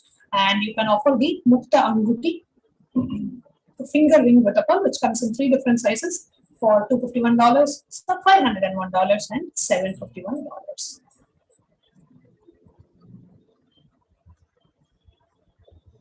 And the next offering to Devi Parashakti is the offering of the Swarna Padma Pushpa, which is the gold lotus flower. And this prayer to Devi Parashakti describes Siddhi Buddhi Prade Devi Bhukti Mukti Pradayini Mantra Murte Sada Devi Mahalakshmi Namostute. And the translation for this verse, it says, Devi who bestows accomplishments and intellect, who showers worldly prosperity, Devi who powers the subtle mantra of the cosmos, I bow to you, O Devi Mahalakshmi. And you can make this offering of the Swarna Padma Pushpa, the gold lotus flower, to Devi Parashakti, and be blessed with all the auspiciousness and blessings to attract positive relationships in personal and business endeavors. So you can make this offering on the website www.kailasamailer.com/sevas. The next offering that we have to Devi Parashakti is the offering of Swarna Veti, the golden Tori. The beautiful reference from Saundarya Lahari which says, Lord Brahma, the creator of your selects the dust from your feet and creates this world. The great Adisesha with his 1,000 heads somehow carries the dust of your feet with great effort. And the great Lord Rudra takes it and powders it nice and uses it as his holy ash. So offering of the Swarnameti to awaken the leadership qualities in you and by offering the worship to the divine lotus feet of Devi Parashakti.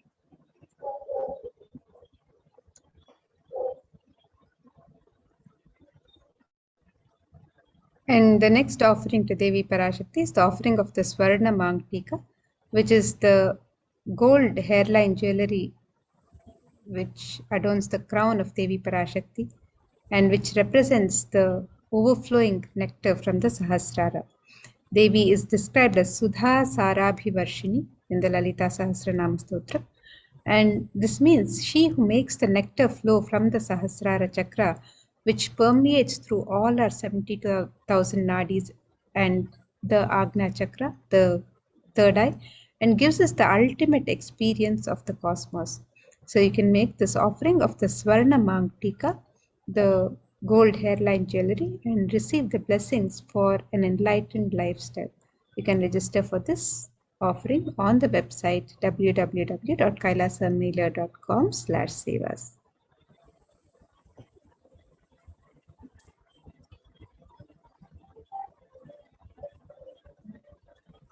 The next is the offering of Pratyaksha Pada Puja, the offering of gratitude at the divine lotus feet of our beloved Swamiji, and a beautiful offering of gratitude. The reference above for the Pratyaksha Pada Puja is from the Guru Ashtaka. It says, Yasho me gatam dikshu dana pratapa jagat vastu sarvam kare yat prasadat manaschena lagnam guroram dvipadme tatakim tatakim tatakim tatakim. My repute has traveled in all directions through my philanthropy and prowess. All the things of this world are in my hands as reward for my virtues. Yet if one's mind is not centered upon the lotus feet of the Guru, what then, what then, what then? Connecting to the Supreme Pontiff of Hinduism and offering our gratitude at the divine lotus feet of our beloved Swamiji is the Pratyaksha Pada Puja offering, which is very, very, very sacred. In the Guru Gita, Bhagavan Paramashiva says that Dhyanamulam Gurormurti, Pujamulam Gurov Padam, Mantramulam Guror Vakyam, Mokshamulam Gurov Kripa. It says Dhyanamulam Gurormurti. The root of the meditation is meditating on the form of the Guru. Pujamulam Gurov Padam. The root of the worship is worshipping the sacred feet of the Guru. And Mantramulam Guror Vakyam. The root of all the mantras is the words of the Guru. Moksha Moolam Gurov Kripa, the root of the moksha, the liberation, is literally the compassion of the Guru. Just with the compassion of the Guru, the liberation can just be attained, and that for which we take millions of birth. We take birth again and again and again and again. That liberation, just with the compassion of the Guru. That is why the Guru is given the highest sthana in the Vedic tradition, because ultimately realizing the ultimate purpose of human life can happen only with the Guru. And just for us to understand how difficult it is to attain liberation, right? I will share one small incident that happened with Swamiji. Well, with Swamiji, nothing is small, but everything has a very deep significance. So we were, Swamiji used to go for a walk. Every time whenever Swamiji is in Adinam or anywhere else also, Swamiji always goes for a walk in the morning and in the evening. And that will be the time we're all waiting to get a glimpse of Swamiji in the Adinam. So once Swamiji was going for a walk, and there were a few disciples walking along with Swamiji, and I was one of them. So as Swamiji was walking, there was a grasshopper. That grasshopper was a few feet in front of Swamiji. And, Swamiji, of course, he is in everything in and around us. So Swamiji saw the grasshopper, and the Swamiji warned all of us, because, sometimes we just look here and there and then we walk, and we shouldn't stamp and harm the grasshopper. So what happened is, Swamiji told us, hey, there is a grasshopper there, all of you please be careful. So then immediately I thought, okay, why, sometimes we may be unaware and we may by mistake stamp on it, so why not just leave the grasshopper on the side? So I went, took the grasshopper and I put it on the side, grass. So it was there, and we were continuing to walk. And as I just put the grasshopper and came back, Swamiji looked at me and said, Jnanatma, do you know how many janmas this grasshopper, he said, how many thousands of janmas this grasshopper would have taken to get and assume the body of a grasshopper? For that soul to evolve itself to come to reach the body of a grasshopper, Swamiji said that soul would have taken thousands of births to attain that body of a grasshopper. I was shocked. Okay, that is for a small grasshopper. Okay, imagine us human beings. So then I asked Swamiji, then what about us human beings? Swamiji said, human beings will take millions of births before you get the first human body. You take millions of births. Each of us have taken millions of births as reptiles and ants and crow and birds and animals. We have taken all these births before we get a human body. And after you assume the human body, there was actually one devotee. This was in one of the programs that we had. There was a devotee who asked Kalabhairava, what is the purpose of my birth, and is this my last birth, like that? That person, the Kalabhairava, responded to her saying, this is your first birth as a human being. You have hundreds of thousands of janmas to go. So that to take a human birth, it takes millions of birth and death of all the various different bodies that you assume and finally land in the human body. In the human body, we take hundreds and thousands, if not millions of births, until we attain the body which gives us the maturity to work for our seeking and liberation. That is why in Viveka Chudamani, if you say, Adi Shankaracharya so beautifully says, Manushyatva, Mumukshutva, Mahapurusha Samshaya are the three most difficult things to get. The three most difficult things to get on the planet Earth is what? Manushyatva, human body. We take human body for so much granted. This is most difficult to get. Second, Mumukshutva, in the human body having a seeking for an ultimate, seeking for a guru, seeking for experiencing Paramashivoham. Second, and the third, you may have a human body, you may even have a seeking, but having the nearness of an enlightened master, having a guru, and having for us having an avatar as a guru, it is just impossible to have all these three combinations. Manushyatva, mumukshutva means a human body, the seeking awakened in us, and the presence of a guru happening in our lives is the most difficult to get in the cosmos. And each and every one of us listening to us, we have all the three. We have a human body, we have seeking, which has led us to the guru, and we have Paramashiva himself has come down as the guru to liberate us all. We have taken millions of births, and in the human body, we have taken hundreds of thousands of janmas. Finally, you have landed in that body. Finally, you have landed in that space where you have a guru who is liberating, who is absolutely taken the commitment as a disciple. When Swamiji initiates you as a disciple, it is not that we give any commitment. It is Guru gives a commitment that as accepting you as a disciple, I will liberate you. And Swamiji liberates until you experience liberation. He will continue to guide, continue to guide, continue to guide until he will never give up on us. For that being who has happened to liberate us from the karmas of millions of births that we have had. And in this birth, we have ultimately reached the source who is going to liberate us. What can we do? What else we can do? Just other than saying, thank you so much. What have I done to have a guru like you in my life? Thank you so much. That offering of thank you from the depths of your being, when that happens, that is the Pratyaksha Puja offering, an offering of gratitude. Just remembering, even you met Swamiji 2 years back, 5 years back, 10 years back, remembering the different clicks that you have received, the powerful cognitions that you have received, the knowledge that you have received, how your body has experienced the higher level experiences, the higher states of consciousness, what all you have experienced after Swamiji has happened in our lives.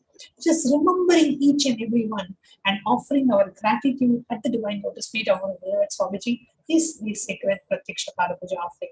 Yes, Mamatama, what would you like to share a few words about the Pratyaksha Puja?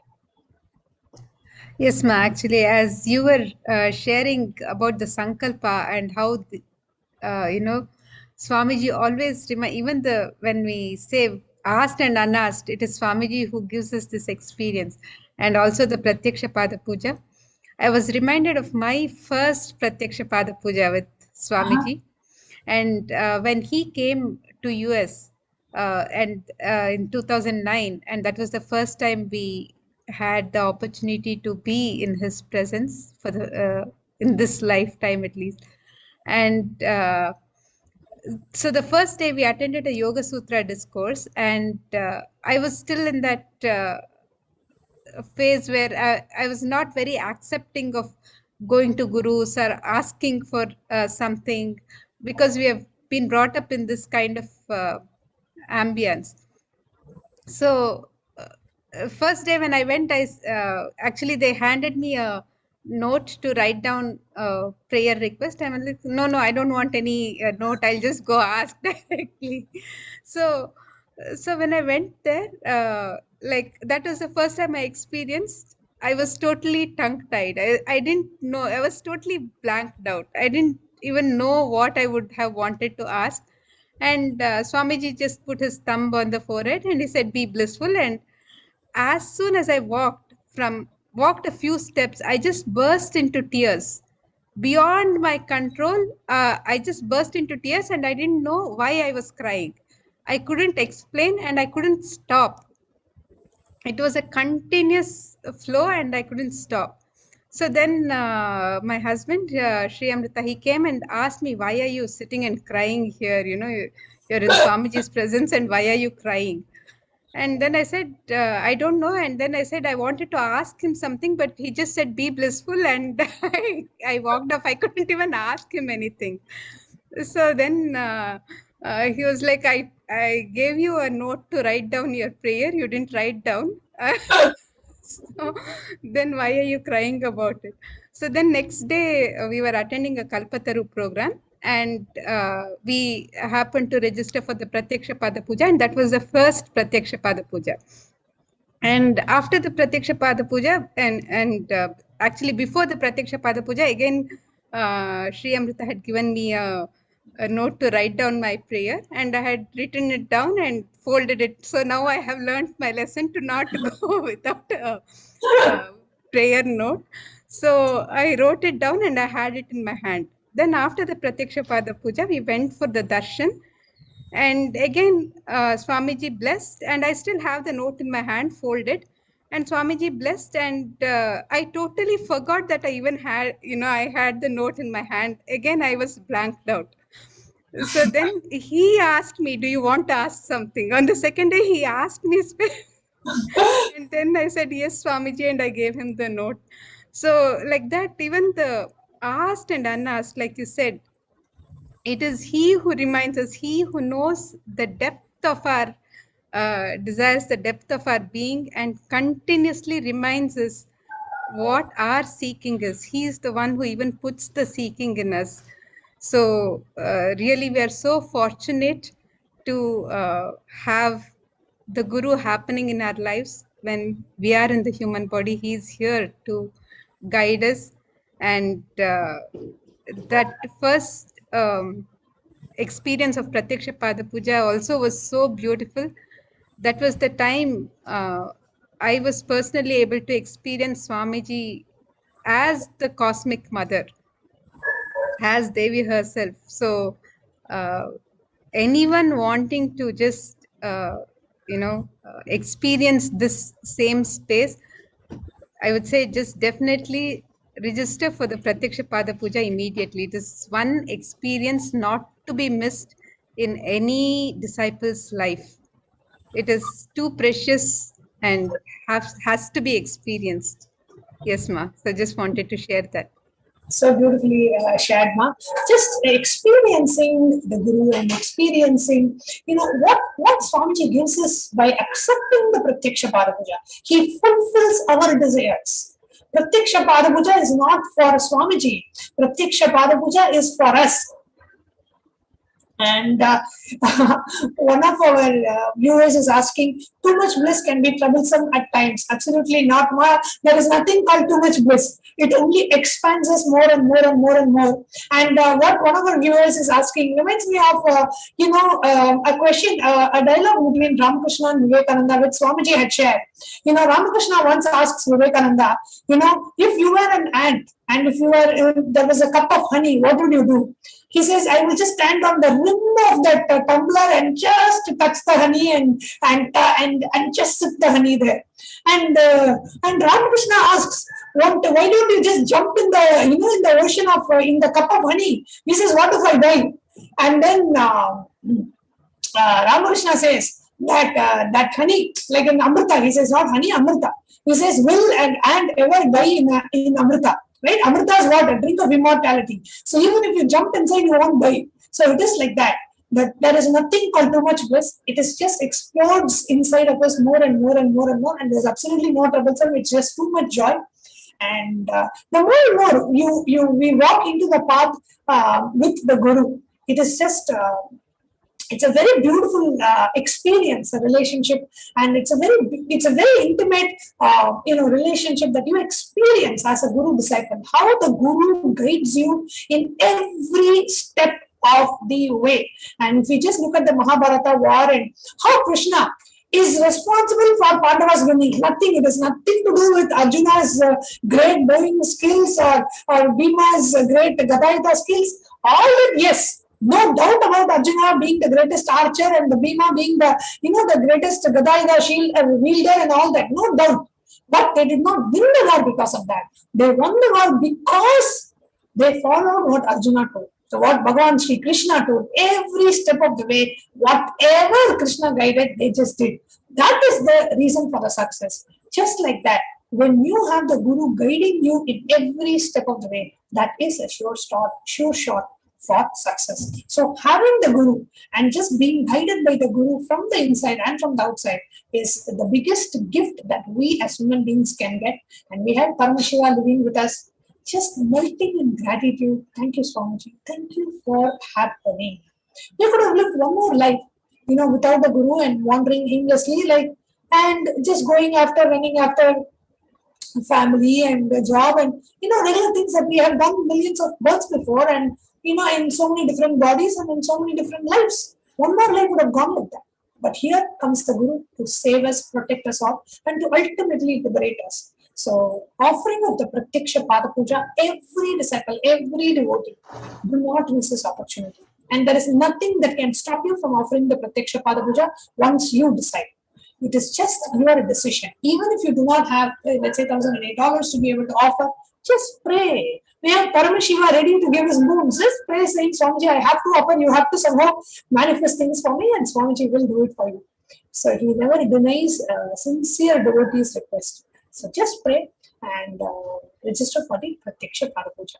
So it's a very, very, very sacred offering. So we'll now move on to the next offering.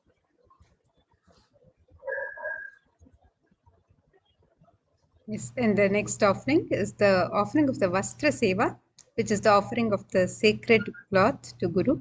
And this is also an offering that you can register for along with the Pratyaksha Pada Puja. So as you register for the Pratyaksha Pada Puja, you can also offer the Vastra Seva, and it will be your name will be chanted during the offering of the Vastra Seva. Your sacred cloth will be offered in your name, and you will also get to do the Pratyaksha Pada Puja.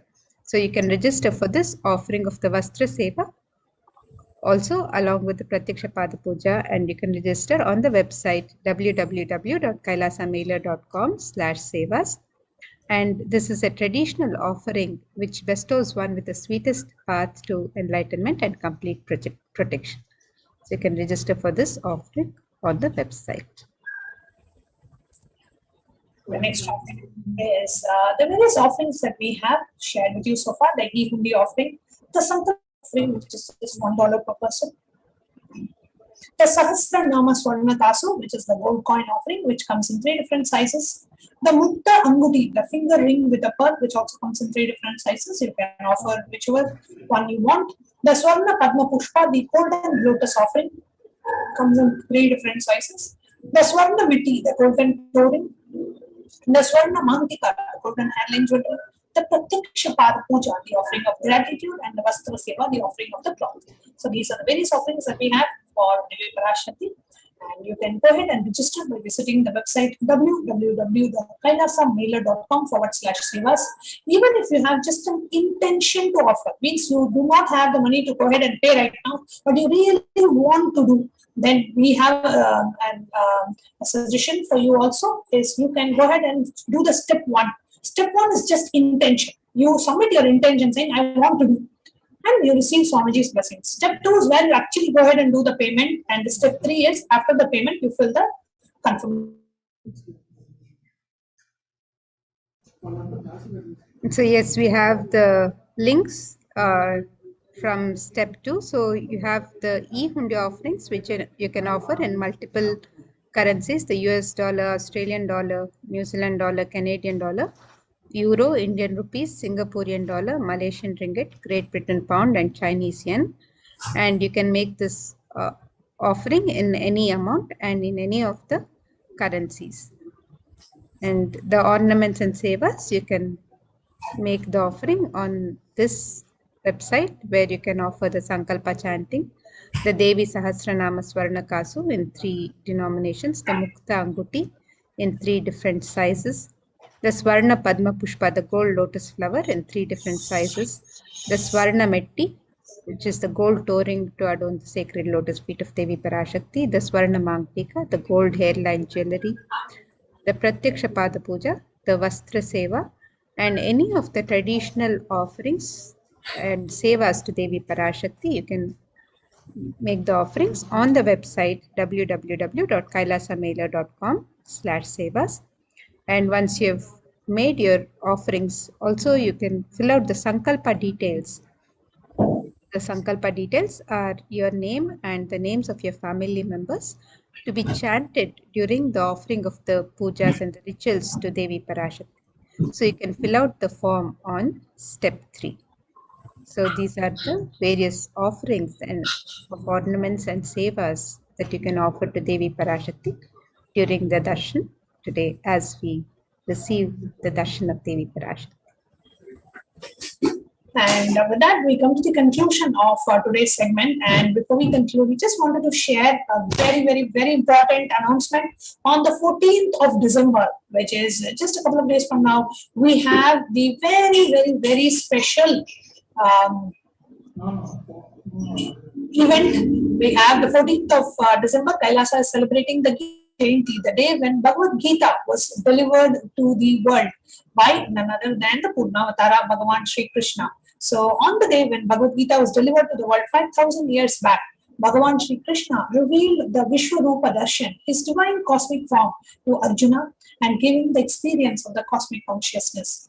And today, on the very same day, 5,000 years later, the avatar of our times, the Supreme Pontiff of Hinduism, is giving that exact same Vishwarupa Darshan to each and every one of us. So we have a very special program on the 14th of December, which is called the Parandama Vishwarupa Darshan. The program starts at 4 p.m. in the evening, and the darshan starts from 8 p.m. onwards. However, we do sincerely recommend all of you to attend the program to prepare yourself to receive the darshan.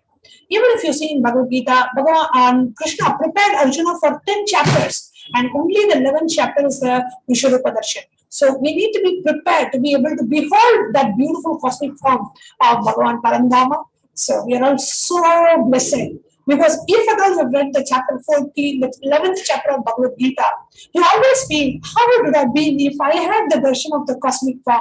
What would it be to have been Arjuna and to behold the cosmic form of Bhagavan Krishna? Many of us may have wondered.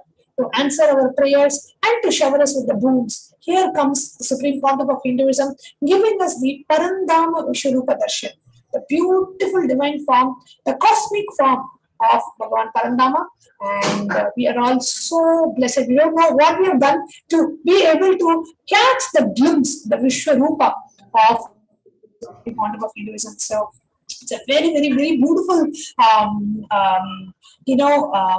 an opportunity. I don't know whether to call it an opportunity or a blessing. It is the biggest blessings that we have, that the Supreme Pontiff is giving the darshan. All we have to do is just tune in 4 p.m. Indian Standard Time on the 14th of December to watch this very special darshan, Parandama Vishwarupa Darshan. So that's coming up on the 14th of December, and the Jayanti celebrations, the 21-day Jayanti celebrations is starting right around the corner on the 18th of December, and the 28th of December we are celebrating the 45th Avatar Day celebrations, Jayanti of the Supreme Pontiff of Hinduism. So do come and join us for the Jayanti celebrations, and the Pratyaksha Pada Puja and the Tulabharam will be happening on the 28th of December. You can go ahead and register in the same site, www.kailasamaila.com/sevas. So with that, we come to the conclusion of this segment, and the next will be moving on is we'll be watching satsang delivered by the Supreme Pontiff of Hinduism. So let's all stay tuned. We'll be concluding this segment with the Purna Mantra, and we'll be moving on to the satsang now. So here you see on the kailasamaila.com/sevas, you see the Nithyanandotsavam, the 21-day Brahmotsavam starting from the 18th of December. So with that, we will be ending the Purna Mantra, and please do stay tuned to watch the satsang by the Supreme Pontiff of Hinduism. Om Purnamada Purnamidam Purnat Purnamudachyate Purnasya Purnamadaya Purnameva Vashishyate. Om Shanti Shanti Shanti Harihi Om Tatsat. Sarvam Bhagavat Shri Nithyananda Paramashiva Paduka Arpanamastu. Om Nithyanandam.